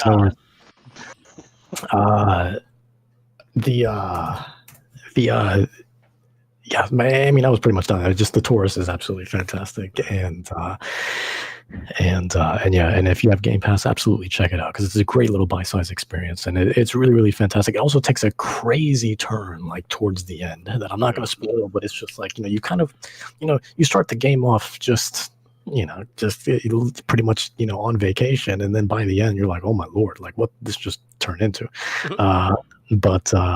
But it's great though. It's absolutely fantastic. But yeah. So yeah, that was one of them, is the Tourist. The other one is Dark Pictures Little Hope. That one is the follow-up to Man of Medan that came out a couple of years ago. And second one of these they've done, right? Correct. Yeah, this is the second one. Yeah, made by the same team who did Until Dawn, and so they're very good with that whole sort of kind of horror experience with choose your own adventure type stuff, and it was very good. It was very good. However, it wasn't anywhere. I thought this game was technically better. This game was absolutely better, but it wasn't as scary as Man of Medan. Man of Medan like had a couple of jumps, where I was like, oh my lord, but Little Hope wasn't as scary, but the atmosphere was stronger, if that makes sense, I guess. So the eeriness kind of lingered, but there wasn't any you didn't really jump or anything like that. I mean, it had its moments, but not anywhere. Or kind of creepy rather than outright just scare you then. Yeah, exactly. Yeah, which I think was probably better because I think something like this would probably, in the long term, stick with you more rather than just be kind of like a, like the problem with a lot of jump scares is they feel like a theme park sometimes, and then you leave, once you're done, you're just like, oh, that was crazy, and then you forget about it. So, I'm looking for those experiences. I want something that I can, tell people about, that I can talk about, and Little Hope seems to do that as well. So, much like the first one of Dark Pictures, beat that in one sitting. It was about 4.5 hours, give or take, much like Man of Medan, and somehow everyone survived. I didn't think that was going to happen. That's the first time I've ever done this. Every time I've done a choose your own adventure where people can die, there's always been a bunch that have died. You're like, go, go, go. Yeah. And what were you going to say something? I remember when I played Until Dawn, if But no, I definitely had people die in that game.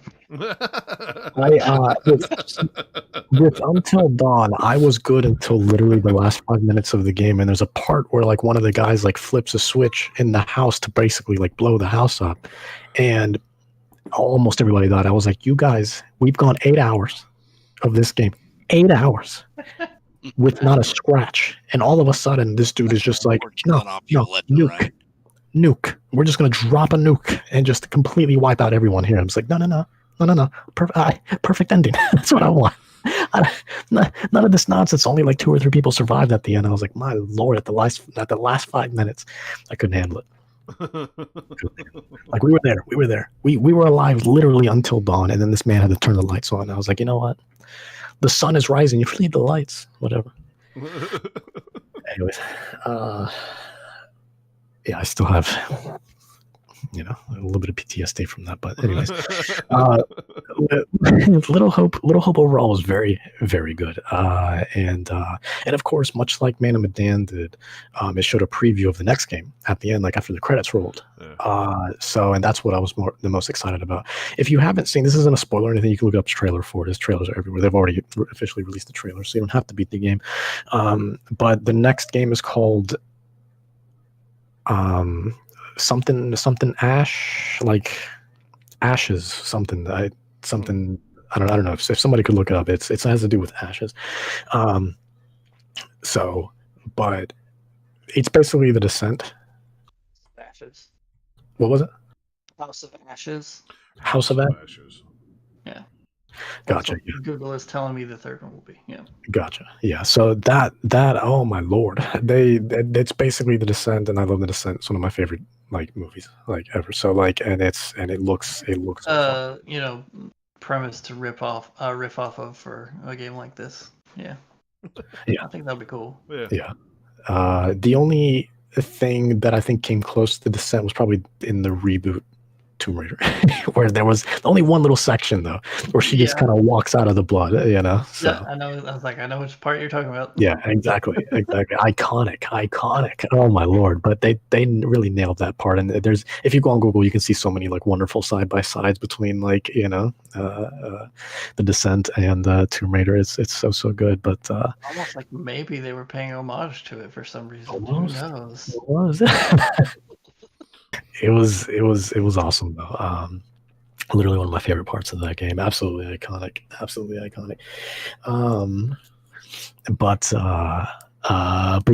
But yeah, no, overall Little Hope was very, very good. Beat it in one sitting because those games are usually like very good. It's hard to put down, and like because they're like movies, it's just like I don't know, I don't like to get up in the middle of a movie. Like I always dedicate time. It's just like I don't like pausing movies, anything like that. Like if I know I can go from beginning to end, then that's what I'm gonna do because I want to be immersed. I want to be captivated by everything. So otherwise, it just takes me out. If I just stop, halfway and it's like, I'll come back tomorrow. Like that just takes me out of the film. Yeah. So yeah. But yeah, I've been playing that as well. Beat that. That was awesome. And came out on pretty much Halloween. So that was like perfect timing. It was originally going to come out, I think, end of August, and then they delayed it until like Halloween. And I was like, of course, it's a perfect Halloween game anyway. So it was awesome. It also had to do more with like witch cult stuff versus the first one, which was just like a ghost ship, basically. And I don't know, I've never been into like that whole ghost ship things. Maybe that was another reason why I thought Man of Medan was like okay by comparison. But the whole like witch thing was pretty creepy. So if it's like a ghost pirate ship and it's set in that time period versus just like a modern ship that has ghosts on it. Right, exactly. So yeah, and in addition to that, on the topic of creepy games, out of after so long in early access, Visage, I've heard so many different things, finally came out of early access. This game is basically the ultimate PT recreation. This is the PT. I know there's been a lot of games that have like made like homages and stuff, but if there's one game to define itself as the true PT sort of Phoenix from the Ashes type game, it's this one. It's Visage, and And I think this game, I mean, it's really been early access for so long. I think this game started development, I want to say probably on the Nintendo 64. That's how long it's been around. Yeah. And not really, but that's how long it's been. Yeah. I thought you were serious there for a minute. I was like, no. Oh my gosh! No, my lord, no. But the game has taken that long, and it's been driving me crazy. But I was very surprised when it came out of early access, and yeah, it was the perfect Halloween game. That game is terrifying. Absolutely terrifying. Like, I'm not one to get scared easily with horror games, but like, my god, I mean, this like truly has captured the essence that I loved so much about PT. And just the scares, they don't do your typical jump scares. It's the environment, it's the tension, it's the things that happen in the distance. Something when you walk out of a room, and into the hallway, it looks almost identical, but something is off. There's all of a sudden a crack on the door, something so subtle. It's not like they change it like Layers of Fear where all of a sudden you're in a whole different place.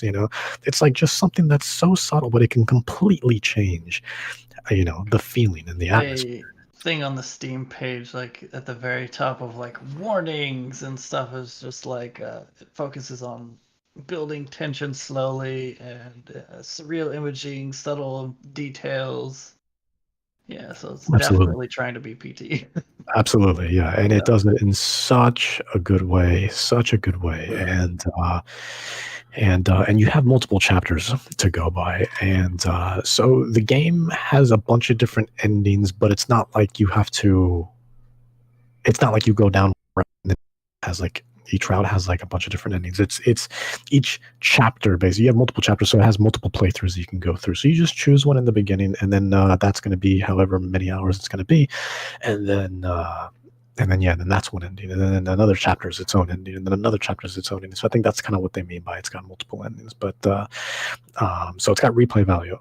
But each experience is so unique and absolutely terrifying. I'm doing the Dolores chapter, I think, at the moment, but there's one for like each of the family members.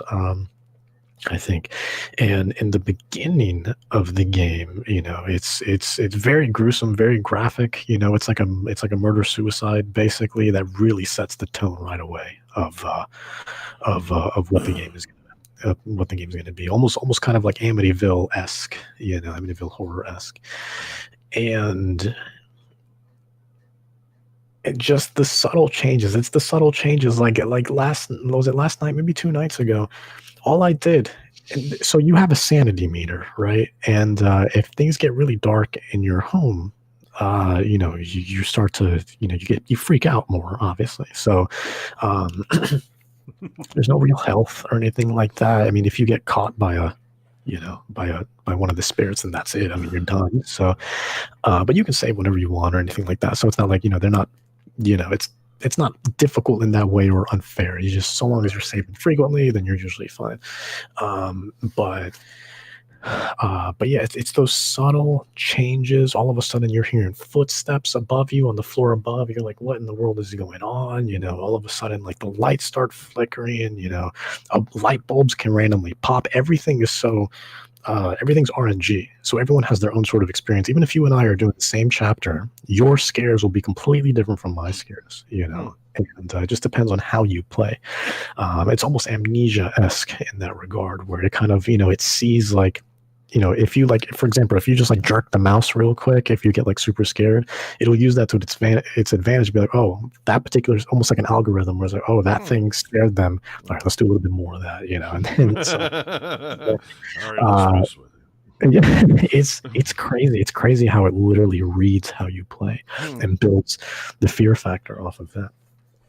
So it's insane. It's one of the most terrifying games I've played in a long time. I love it because it is, and but at the same time, it's like, oh my god, you have to be patient playing it because it's a game that you're gonna look around a lot. It's got puzzles that aren't your traditional puzzles, right? You're gonna find a room that's locked, right? And then it's got a certain almost kind of old school Resident Evil-esque, right? Where it's just like, oh, this particular room has, you know, a little diamond key. Okay, we're gonna find that diamond key, and then this, so on and so forth. And you just kind of like put the pieces together, so on and so forth. So, but it is insane how the house warps and sort of evolves as you go through it as well, and it just messes with you more. It doesn't give you a chance to be comfortable. It doesn't give you a chance to breathe. It really, you can only play so much in that game, you know. It's and bless anyone who tries to do like a speed run of it, or you know, or whatever, because that is it's a game that you know, it latches onto you. You know, it's like the moment you start playing the game's like, all right, you know, go play and we'll work around how you play. You know, nothing can happen, everything can happen. It just depends on, you know, how you play. I felt like it's fair, though. It's, you know, there's been like light bulbs in a lot of places. There's been like lighters in a lot of places. You know, I think a lot of people were complaining at first about how difficult it was in early access, because I remember watching videos years ago of people that were first starting to play it. I don't like playing games in early access, but this was one of those games that I always had my eyes on. So, you know, I couldn't help but watch a couple of videos, and that was the biggest complaint, where it's just like, look, it's, you know, the resources are limited, but almost a little too limited, because I can make it 30 minutes into this game, and then all of a sudden, even no matter how well my resource management is, all of a sudden, you know, it's pretty much you're almost soft locked in a way, because it's just going to be insta death after a while, because your sanity goes crazy and there's nothing you can do about it, you know. But they fixed it, thankfully. That's, you know, I felt like it was fair. There's candles everywhere, there's light bulbs everywhere, there's, you know, there's lighters everywhere. It's just, you know, you don't always have to use them also, so long as you're under some sort of resource of light. It could be the moon shining from the window. So long as there's some sort of, you know, complete darkness, then you're okay. So yeah, and it's another nice thing also is like when you turn on the light switches, they work. You know, I can't tell you how many horror games I've played where it's just like, when was the last time any of these people paid the electric bill? Any of these people, no matter what house, no matter what game, no one's paying the bill ever. So no matter, but thankfully this house, you know, you can turn all the lights on. It's fantastic. Now, eventually, you know, depending on your scare factor, all of a sudden a light bulb can pop, right? But doesn't necessarily mean the power's out. So you go and you grab another light bulb and you fix it, and then you're good to go. And if the power does go out, there's a breaker. You know, so you know, the breaker, and then you bring the power back on. It's fantastic. I was like, oh my Lord, finally a house that's well built. This is fantastic. So, you know, it's great.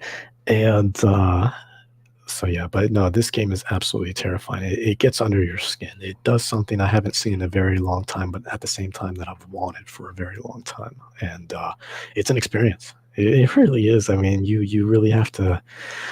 I mean, it's just really, like, once you delve into it, it's interesting. It's crazy. But this is the closest thing to PT, and I'm glad someone did it, you know, because it's, you know, again, you've seen a lot of indie games here and there, but they're usually these short 30-minute experiences. But this is one just like PT, where like you can spend hours and not even know it, because it's that immersive. You know, you get lost in it, and for some odd reason you can't put it down. You know, so. But yeah, been playing that. It's finally out of early access since its debut on the Super Nintendo.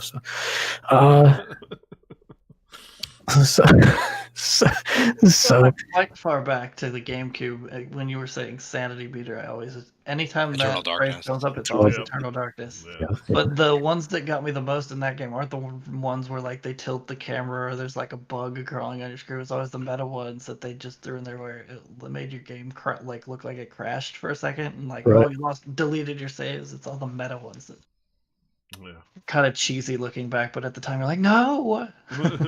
Well, it's stuff like that I loved in like Metal Gear also, right? Like in Metal Gear Solid 4. Yeah. Yeah. 4, yep. Yeah. That was amazing. So, but yeah, I've been playing Visage as well. And in contrast to that, actually just beat this today. I've been kind of playing it on and off, like every morning, like 10 minutes at a time, you know, and just because sometimes I randomly get in the mood for like hidden object games. Yeah, You know, I understand that. Yeah.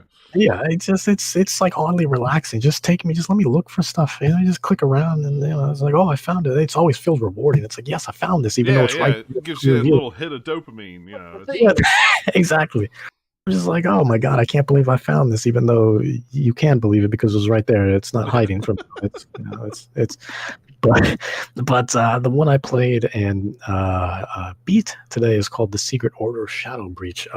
Artifex Mundi, they're probably the most famous out of all the developers and publishers that make all the hidden object games. They have a ton on Steam, but on Switch, you know, if you frequent the deals page, they usually pretty often they have their games. They're usually $15, but they usually almost always have them on sale for like $1.50, you know. And that's when I jump in and buy them. Now I have a bunch on Steam, of course, but I was like, you know what, I'll get one on Switch right now. And then because especially with only $1.50, I actually have a few now on Switch. But yeah, this is one of the ones I was just kind of in the mood for it, and it was short, maybe 2-3 hours. It wasn't long at all. You know, collectively, because I, you know, especially when I was doing only 10-20 minutes at a time, usually every morning, you know, nice little wake up, you know, get the brain going, you know. So, and yeah, 10-20 minutes at a time, then all of a sudden I just beat it today, and it was really nice.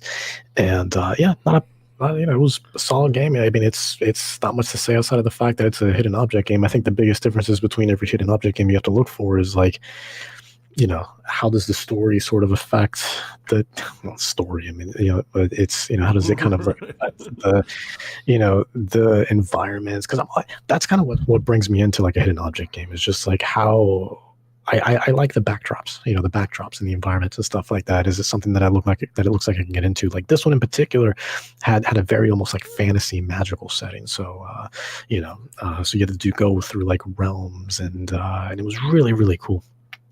And yeah, the story was straightforward. It was just some evil, you know, sorceress who, you know, all of a sudden got unleashed because some like piece of glass broke or something. So her spirit finally like released, and then she like took over somebody's body, and then like she was trying to like, you know, do world domination again. And then apparently you just find a bunch of items and you go, no, I found everything. I cleaned the place up. And she's like, oh no, okay, a vacuum. So, and then you know, you save the day for, you know, making everything nice and tidy. Yeah. So, which, yeah, so but yeah, no, I mean, it was, you know, it had really pretty art actually. The story, for what it's worth, was fine. You know, it was very straightforward, but it wasn't like bad or anything. It was enough to kind of keep me interested, and yeah, and the puzzles were good too. That's the thing, because I've played some hidden object games where the puzzles are just completely nonsensical, but this one was like pretty like intuitive and straightforward throughout, so I really, really appreciated that. So but yeah, I've been playing that as well. A nice little hidden object game by Artifex Mundi, and they have a lot of games that they're slowly but surely bringing out on the Switch. But yeah, you can find a massive catalog of theirs up on Steam. So, or if you go to Walmart, like tucked away in the section where they have a hidden object bundle for like $10. So yeah, right there. Yeah, over in their whole collection for $10. Over in their 5x5 little PC section next to all like the BattleNet cards and whatnot. Yeah, yeah.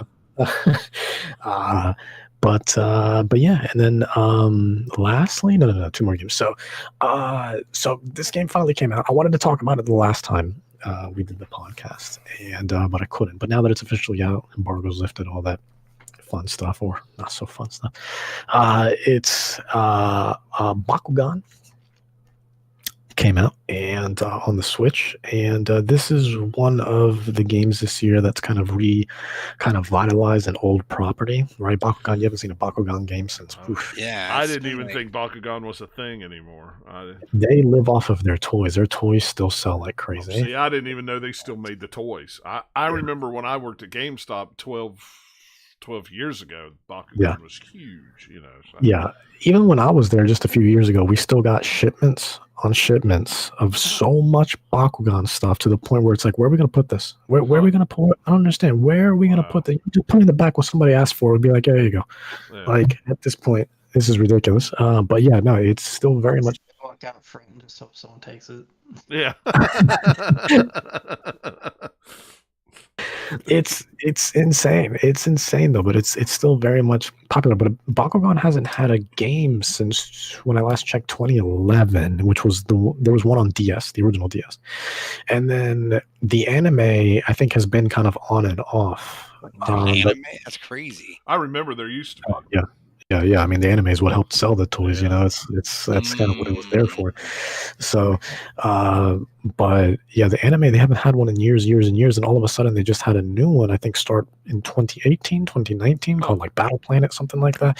And and then now there's this game, which is the first one in forever, and it's exclusive to the Switch. It's developed by WayForward, and if you're not familiar with WayForward, those are the good folks behind Shantae. Mighty Switch Force, games like that. I love WayForward. WayForward. Good people, great games. Shantae is one of my favorite games, one of my favorite characters ever, and I love their stuff. However, they get licensed. They are contracted to do a lot of licensed stuff, and about 3/4 of their licensed stuff, no, it's just not. It's not good. So which is super weird because WayForward is such a talented company, but something tells me because they're contracted. It's like a B Squad or C Squad. Yeah, exactly. Yeah. Rush Jump. And make it so fast that you can only put so much effort into it. Massive deadline, crank it. We don't care. Exactly. Yeah. And it's weird because when they do their original stuff, it's just like, all right, now you can see the talent, you can see the quality. All of their stuff is super memorable, super great. River City Girls recently too, absolutely fantastic. And then, and then you have their licensed stuff. Before this, most recently they had The Mummy Demastered, I think is what it was called. Oh yeah, and I think that game that game was not very well received at all. No, He's like, look for the nice term.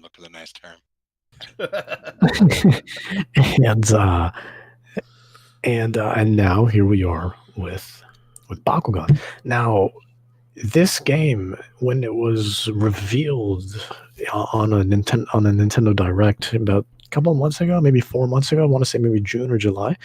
Oh my God! Nintendo had to take the video down because it just got 200,000 dislikes and only 1,000 likes. Here's the thing. It's not the fact because it's Bakugan. It was the fact that this game, if you looked at it at the initial launch trailer, it looked deceased. It looked like there was nothing to this game. And the world was dead. The animations were just so bare bones. It looked and felt like a prototype, and it still does.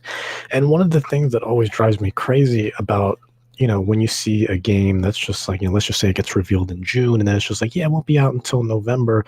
Keep in mind, this is a work in progress.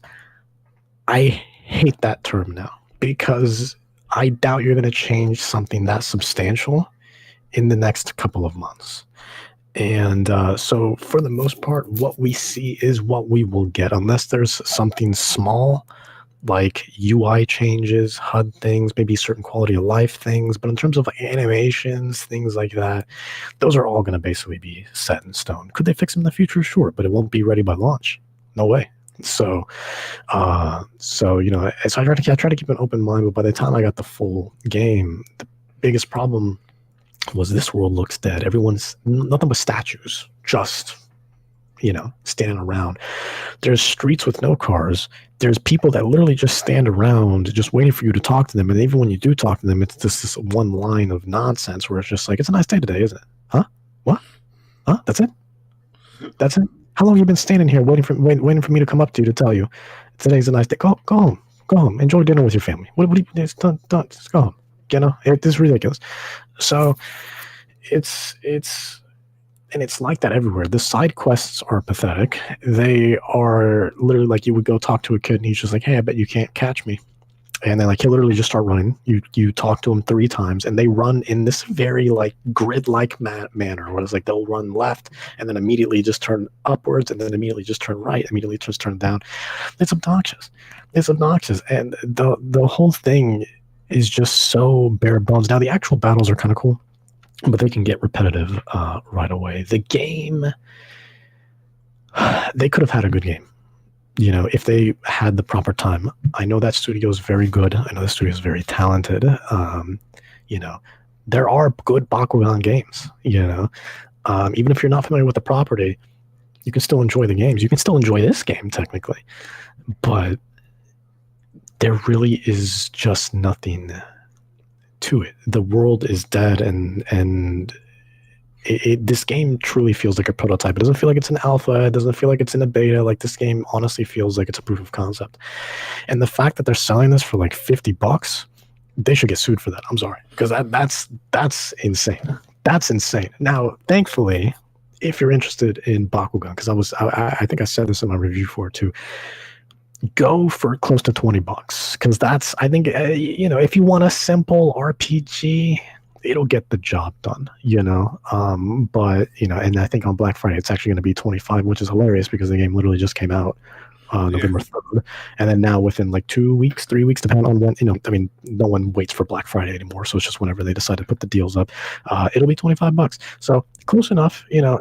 If you're a fan of the series, I think 25 is going to be a solid price for you, but it really is just a whole load of nothing, and it is unfortunate.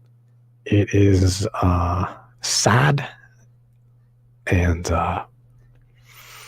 again, it's simple. I think this game is going to be great for kids, like kids. Like, I'm talking like maybe between the ages of like 4 and like 7 and 8, maybe, that want to get into RPGs, but maybe aren't ready for all the text, all the complex battle systems, stuff like that. I think this will be a nice little entry point, because it really is just as bare bones can get.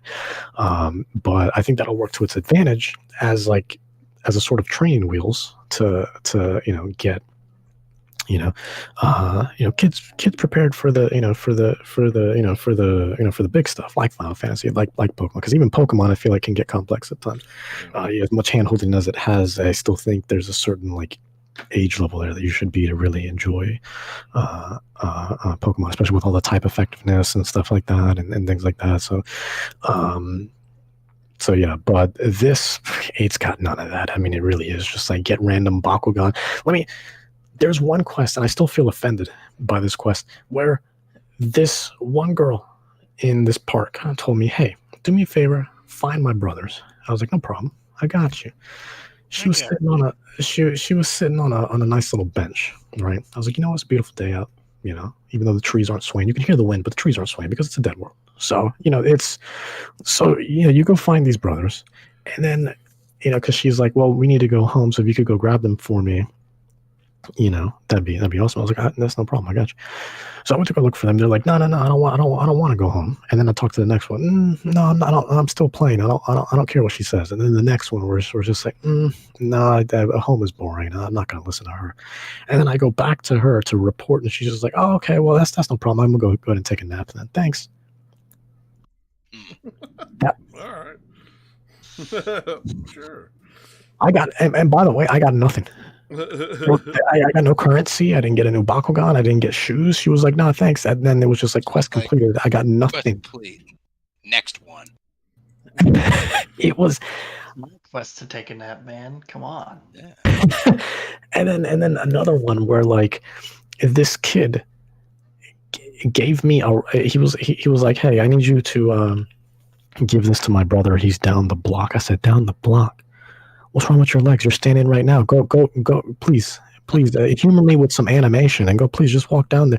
He handed me a rock to give to his brother at one of the stores, and then the brother was just like, "Oh, word, a rock," so unenthused, and was like, "Cool." And then he gave me a T-shirt for my troubles. I hate this game, man. Honestly,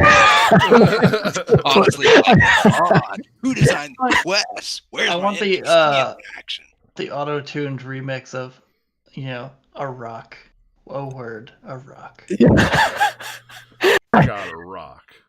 It's so bad. It's so bad. Like and this game could have been something, because when you look at other Bakugan games, they're also like very not bland, but it's just like you can always do so much more with them, right? Because I feel like a lot of licensed adaptations for anime games in particular, like they either like or they do something predictable, right? Like every Dragon Ball game is going to be a fighting game, obviously. That's why I like Super Dragon Ball Heroes so much, because that's more of like a card game. So that one was like really cool. It had an original story. You can create your own character. Dragon Ball Fusions on 3DS, that was awesome. But for the most part, it's just like there's no originality with a lot of anime adaptations. And but Bakugan, credit where credit's due, it did have an original story to it, and you could create your own character, even though you didn't have much to choose from. But but again, it's just like I've played worse games. Full disclosure, I have absolutely played worse games, especially this generation, and especially on the Switch.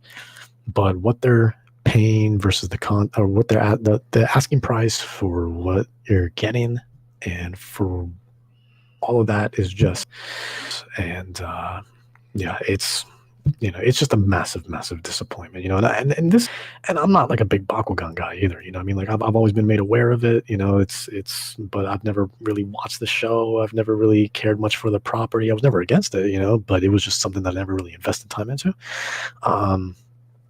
But I was like, I'm interested enough. I'll get it. So I reviewed it, and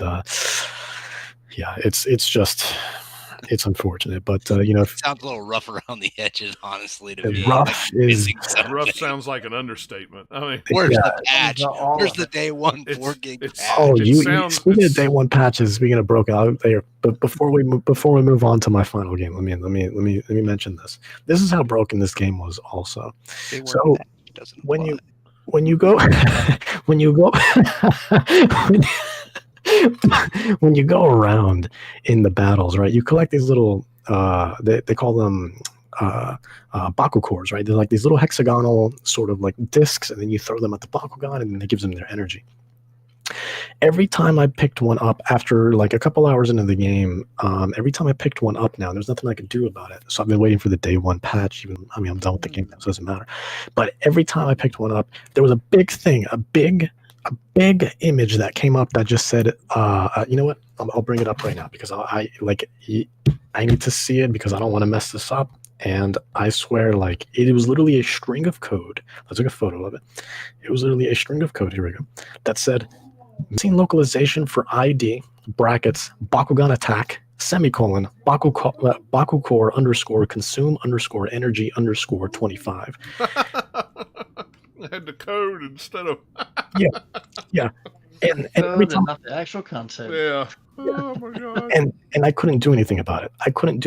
Because every time that came up, it thought I was doing a move. Now moves I was neither gaining nor losing energy, because every time I picked one up come up, but it would think I did an attack to basically cancel out the energy I just picked up. So each battle just took forever, and then eventually the game hung, and I was like, you know what? We're done here. We're absolutely done here. This is obnoxious. I started seeing people walk back. Some dude was like moonwalking. He was like, hey man, get out of here. And he was like, I'm gonna take you out of here myself. Now, when someone says that to you, I'm gonna take you out of here myself, that means they're gonna walk up to you, physically grab you, and take you out of whatever. It could be inside of a building, a certain estate, whatever the case may be. This man started moonwalking backwards. I said, okay. So I was like, and he was like crashing anything. He just started clipping through walls. I was like, you know what? We're done here with your Baku, your Baku core underscore consume nonsense. So, missing localization ID. I couldn't. So, that was insane. So, but yeah, I've been playing that. So, or at least attempting to. So, lastly, is Control Ultimate Edition. So, because we were talking about it earlier. So, Control, I mean, obviously we reviewed it for the site, like, back when it initially came out, back in 2019, I want to say. So, that was a big honor to be able to review that. It was an amazing game then. It's still an amazing game now. But back then I played it on PS4. Now we're on PC. We got the ray tracing, right? It's all the nice, beautiful next gen stuff, and I forgot how much I missed it. Like, this game is fantastic. Like, as someone who like loves sci-fi and stuff like that too, like, and the main character, Jesse Faden, she's so good, and like it's that world and how they built this building and the Metroidvania sort of, progression to it, and it's just so good. It feels good. The sound design is fantastic. How they connect sort of Quantum Break and Alan Wake to it is really neat too. And it's like a combination of those two games. It's got a lot of the vibe and just world building style of Alan Wake and just atmosphere. Not exactly the same, but that's kind of a lot of the stuff that it does is building atmosphere. Yeah. But then it's like, let's take some of the powers type things from Quantum Break, but do them good this time. Do them better. Yeah. And then we'll put that in together, and then I still have Quantum Break. I need to play it, even though people. Quantum Break is okay. It's fine. I thought it was fine. A lot of people crapped on it, but like I thought it was fine. For PC one time. Alan Wake is not a perfect game, but I will keep replaying that game, every once in a while, just because it's so much fun to live in that universe. Same with Control. Control is a game that, it's fun to play. It's got a cool, universe, cool atmosphere, and all the just crazy stuff that happens in there. Quantum Break, I don't need to play it again. It just doesn't. It's not drawing me in. No, Quantum Break's a one and done. That you don't need to go back and watch that TV show. I know, right? That's the thing that, another thing that pulls in. Control does use some live action footage in it, but it's doing it in a smart way to help build the atmosphere and do some cool stuff with the game. It's clever. It's not like, hey, go watch this TV show for 20 minutes and then right. It's not even like a Kojima game where you have super long cutscenes, but they're at least in the game engine. In game, not like you're going to watch. I flipped the channel to go watch some poor TV show. A big problem with Quantum Break also is it was almost 100 gigs, and the majority of that was because of the footage. It was obnoxious. Yeah. But overall, Control. Not only did they have all those long cutscenes, but then they had the ones there's slight variations of them, so they're all more than one, and so just balloons the size of that game by a lot. Yeah. Control is absolutely fantastic, though. I love being able to revisit this. It is a stunning world. I can't stop taking photos. I mean, it's the photo mode is awesome, and the ray tracing is stunning, absolutely stunning. It was like Nathaniel was saying earlier, with it was one of the things that I can't help but look at, where it's just planes of glass actually look and feel like planes of glass now, with the way that you see these reflections, that aren't baked. You get these beautiful shadows, the shading and everything, and the lighting and whatnot that just kind of bounces off of so many different materials, and the materials look and feel like the materials that they are, right? It was like the sheen of metal on one of the little security bunkers or whatever, those have a slight reflection to them, but they're but it's like a realistic sort of what you would expect metal to sort of kind of the way you'd think the light would bounce off of it. Exactly. And I mean, my God, just walking through and seeing yourself reflected, you don't see that in video games. So it puts you more solidly there, where you feel like the character's there. That was one of the things, in a way that you wouldn't realize that you're missing, just because that's the way video games have been for so long. Absolutely. Yeah. Well, and that was one of the things with Miles Morales on the PlayStation 5, with the ray tracing, where he would be on a building on the glass hanging, and you could see his reflection of him hanging in that glass. It was kind of like, wow, yeah, that's the way it should look, if he was. And that's the crazy acting like a spider on the side of a building. But anyway, And that's the crazy part too, is like, I mean, Spider-Man on PS4 already looked absolutely incredible, so like, but it didn't hit me how some of the shading and some of the lighting and the reflections were until you started seeing those side-by-side comparisons with the ray tracing and whatnot, where it's just like, oh my Lord, like, wow, like that, it almost feels, no matter how photorealistic something looks now, it's amazing how much ray tracing truly gives off that sort of look and feel of true realism. It has nothing to do with the graphics. It has everything to do with the shading, the lighting, and the reflections. Like that always will help a game. Games will always look flat without the proper lighting. Yeah, like you can do lots of things to fake the stuff that the ray tracing is doing, quote, for real. So the games, developers, engines, and all that over time have gotten really, really good at faking a lot of that stuff. But there's still like the weird quirks about it. Whereas with the ray tracing, it's a lot more accurate. Of like, look, we're calculating actual light rays. It's the same stuff that Hollywood has been doing for a long time. In movies where you can just pre-render stuff and like, oh, okay, this takes 3 days per frame to render. That's fine. We'll just like through it through a whole network of computers and render it out. It'll be fine. Yeah. But you can't do that in real time for a game. So the fact that video games are just now starting to get there, it's really cool. Yeah. It's incredible. Yeah.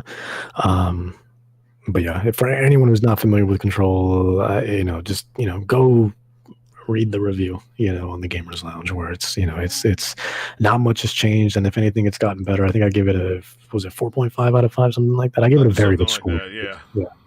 And I loved it back then. I still love it now. The game is absolutely incredible. If you haven't played it and you love sci-fi, absolutely go play it. It's an incredible game.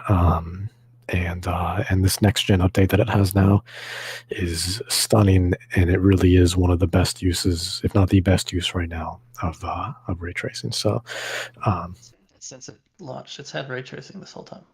Yeah. Yeah. It's always like anytime you look at kind of like, well, especially when all these new graphics cards for this fall, but even before that with some of the like just 2070 cards and other things of just like, this is a great example of what ray tracing can be. And so it's always brought up over and over and over again because it uses all the different types of things you can ray trace and not just one or two little things here or there. And it's going to be that for a while because there's still no other game that's just bringing it all into one place. So right. But that basically concludes everything I've been playing at the moment. All right, cool. I know our stream is having trouble. This is Restream. I've talked to them about this, and so hopefully, if you're watching on the stream, it'll work itself out eventually, maybe. But anyway, let's hop into the news real quick before the whole stream probably goes down. It says, one of the news stories is you cannot store PS5 games on an external hard drive. This one really shocked me. What'd you say, Nathaniel? I said boo. Yeah, I know, right?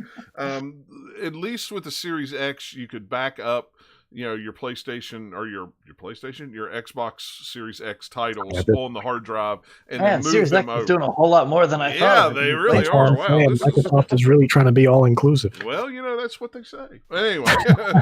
Anyway, it really stinks because you could move with such a limited space of hard drive internal on the system. It would be nice if you could go ahead and install 2 or 3 games onto an external hard drive, and then when you're ready to play them, all you got to do is copy them over. I mean, the videos that I've seen online, you could move an entire 60-70 gig game from the external hard drive to the internal hard drive in less than 10 minutes. That's way more faster than having to install it from the disk and then download the patch and blah blah blah blah blah blah, when you could just put it all on there, move it to the hard drive, and then move it back. Now, this might be something that Sony might be able to fix with a patch, I'm going to guess. I don't know. I don't know if it's a hard. I just feel like they could if they wanted to. Yeah. I just feel like for a company that's always like really trying to get people together, to be like PlayStation is the best place to play. It's just like I just feel like something happened like midway through the PlayStation 4 life cycle where all of a sudden like the demeanor changed, and maybe it was all the management shakeups and whatnot. But like it's like I just don't feel respected as a consumer, and nothing about this is consumer friendly at all. And with only 600 some gigs on internal. That's just too. That's right. Yeah, you're going to pull that up. Well, we'll go ahead and move into another story. It will be a Series S at that point. It's insane. And then Sony confirms that the PS5 won't support SSD storage expansion at launch. So, my God, a long while ago in the Sony talk a little bit, but it's kind of got glossed over a little bit. So yeah. So I mean, and granted, those hard drives probably are not going to be out at launch anyway, and you're probably not going to buy one because they're $250, and you're buying a $500 console. So I don't think anybody's going to drop $800 on a console to get an extra storage. But still, to not even be able to back up some of these PS5 games on an external hard drive is kind of baffling to me. I don't understand what that's all about. And maybe, like I said, maybe that will be addressed in a day one patch. I'm sure there's a day one update for the system to fix a bunch of things. But they should really reassure people, though. Yeah. Well, but if Sony has proven anything with all this announcement, they are not in any rush to put out a statement about anything. And that's the thing. It's that lack of transparency. They're too cocky now. Just with everything that happened with PlayStation 4, it's just, and their successes. That's why I just left. I couldn't deal with it anymore. It's just the lack of respect as a consumer. It had nothing to do with choosing size. It has everything to do with just it's that corporate greed and that lack of understanding from your install base of what people want and don't want. So we're just on the other end of the seesaw. Yeah. Where we now have Sony's on top, so they're being all and then Microsoft is all like, "Ooh, hey, look at us, we're cool." And then it flipped, and who knows what it'll be past, the next time. Been Microsoft who has been kind of unfriendly, and then things. But to be fair, management, they do that. Yeah, management also was very different back then too. That's true with Microsoft. Yeah, as long as management stays the way it is, I don't see it changing much. Even if they sell 10 billion consoles within the first year, I don't see Phil Spencer changing that type of attitude. But I don't know. Everyone on the planet has 2 Xboxes. Yeah. Yeah, they're really trying to go for that Switch strategy now. Well, they're going for the hey, you bought a Series X, why don't you go ahead and buy a Series S and put it upstairs in your living room? They're gonna get so crazy. They're literally gonna be like, hey, Splatoon's coming to Game Pass now. Yeah. One of the stories that I did put in the show notes was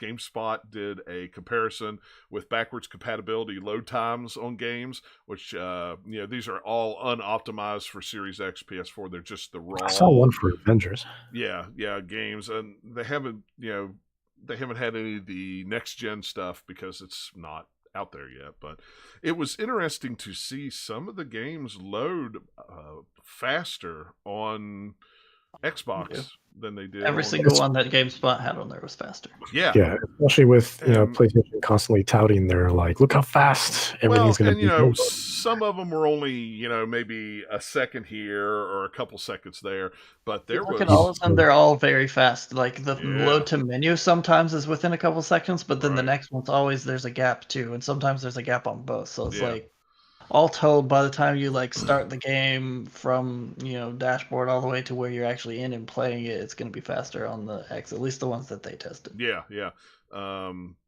Especially Monster Hunter. That one was way faster on the Xbox than it was on the thing. And even Red Dead was quite a bit faster on there too, which I'm not going to complain. Either one of them is going to be way faster than it was before on console. That has a long load time. Yeah, it does. If I have to, usually when I go play Red Dead, I start it, hit the start button, see that first load screen, go to the bathroom, fill my drink, maybe grab a snack, lunch for the next day. Yeah, I go ahead and make my lunch for the next day, and stuff like that. But for it to go from 3 minutes or however long it was, mail, come back in. Oh, it's still loading. Oh, it's still loading. All right. Let me pay my taxes real quick too. Yeah, fill out next year's taxes. Run to the store. Yeah, but for it to go from 2 or 3 minutes to less than 30 seconds. Yeah, I mean that's holy crap. That is fast. That's plenty that appealing. Is really that's going to be one of those things where people are going to be like, whoa. It's the same thing as if you're in my boat where you play a game on a console first and then you get a PC version of it later, and it's like, oh wow, it looks super fast. It's the consoles are going to do that for you now, which is really cool for people who don't have PCs and they're going to play some of these backwards compatible things. They'll be like, wow, look how fast this is. Well, and that's what I did with Forza Horizon. I only got a 512 solid state drive in here, SSD in here, but I thought, what the heck? I'll go ahead. I've got plenty of room on it. I'll go ahead and install it on there just to see the load times. And I was like, holy crap! Jeez, that was fast. It was like, yeah. If you're comparing something that's running off a mechanical drive, then you're running it off of an SSD. And not only on my super fastest one, it's going to be way quicker. Yeah, and not only am I running it off a mechanical drive on my Xbox, I'm running it off a mechanical external drive on my Xbox. So it's even a little slower. I mean, it's not super slow, but it's probably a little bit slower than it normally would be if it was on the internal. That's one of the biggest things that I am for that SSD. I have an SSD in mine, but it's strictly for my Windows stuff, just because it's so super small. 128. Yeah, that was my old one. My old one was just 128. 2 SSDs in my PC. I think mine's 500. It's either 500. Mine's a 512, and I've been meaning to buy a new SSD that I wanted to install just for games and stuff like that. Because my regular hard drive, it's just a 1 terabyte hard drive, but I want to see those fast loading. I've got a you can tell system SSD and then a games SSD. Yeah. Actually, I have my old SSD from my old PC. I could always put that in here. Yeah, I do too. I can always on there. Another interesting story and Nathaniel, I thought of you when I saw this. The PS5 doesn't support 1440p resolution. Doesn't exist on that system. Sony is thinking consoles go to a TV, but they don't consider even my 360 for the longest time was plugged into my computer monitor. So if anyone wants to have their console and use their nice computer monitor, or they just want it to be there because that's where they want to hook it up, that's gonna be oh well crap, I can't even. It's 1080 or 4K, nothing in between. Yeah, and to me that's really odd. And again, maybe something that they can fix with an update or a patch. I don't know. Easy thing. All they need to do is just go in there for supported resolutions in the code, boom, there, 1440p. Yeah. That's it. That's all they'd have to do. It's just very strange because I know a lot of people who just use, that especially people that play, don't necessarily play on a 65-inch screen. They play on their computer desk with, they have their PC, their Xbox, all of it hooked up to their. I was going to say, for example, for streaming, obviously I have a 4K TV, but when I'm streaming, I'm usually right here on my 1440p monitor. So when I was playing The Tourist, for example, gorgeous game once again, but that was all right here, connected my Xbox to, my 1440p monitor. I think with my PS3, I ran it on a monitor for the longest time too, with crummy built-in internal speakers on the monitor. Yeah, my PS3 was entirely on my old computer. And then when I put it on the TV I have, I was I guess it looks okay. It still looks better than that older monitor. So yeah, because back in the PS3, I had a tube television, but my monitor was an OLED Samsung monitor back then, so I had my PS3 hooked up to my monitor. Right. Yeah, and it just seemed like a really odd thing to me, and it's just weird. Again, another weird, quirky thing with the PlayStation 5. It's always something. I just don't who is in this meeting room coming up. It's partly because Sony is not the same type of a hardware company as Microsoft has all the PC stuff that's just baked into the company as a whole, that they think of a lot more options like that are usually built in without they probably not even thinking about it. They're just we need to have all this in here. Yeah. What would explain the size of that console too? Jesus Christ!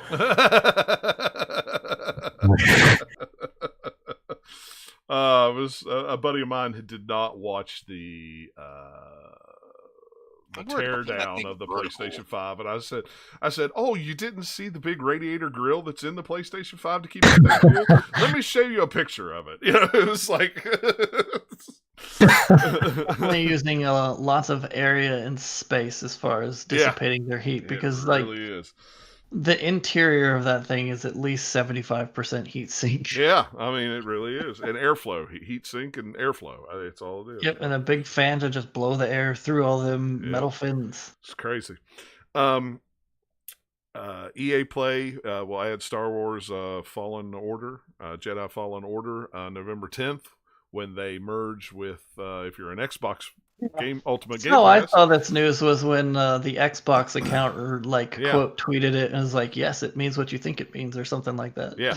So I'm like, oh, even though I've bought the game, played it a long time ago. It's like, wow, that's kind of big. That's awesome. That if you've never played this before and you've got Game Pass Ultimate, you get EA Play for free. And hey, guess what? You got the new Star Wars game in there to play on your shiny new Xbox console. If they're just gonna, if you have Game Pass, they just show up in there, or do you have to do some weird I don't know. Add on EA Play to it and have an EA Play account as well, or something. I don't know. They haven't said.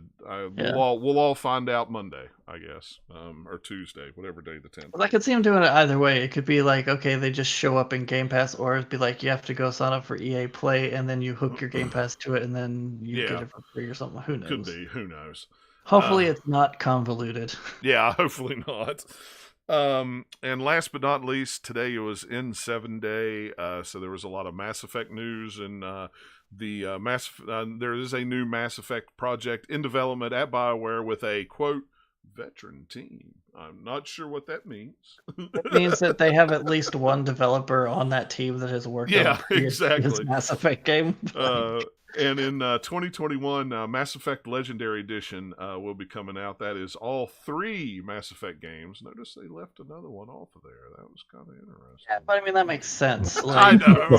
I'm not really connected to those. Yeah, I know. No Andromeda. So you get. It's not that Andromeda is a terrible, terrible game. Like, after they patched it, it's fine. It's just not anywhere near as good as the Shepard-based trilogy. I agree. So you get 1, 2, and 3. They're all in one collection. Comes out on Xbox One, PS4, and PC.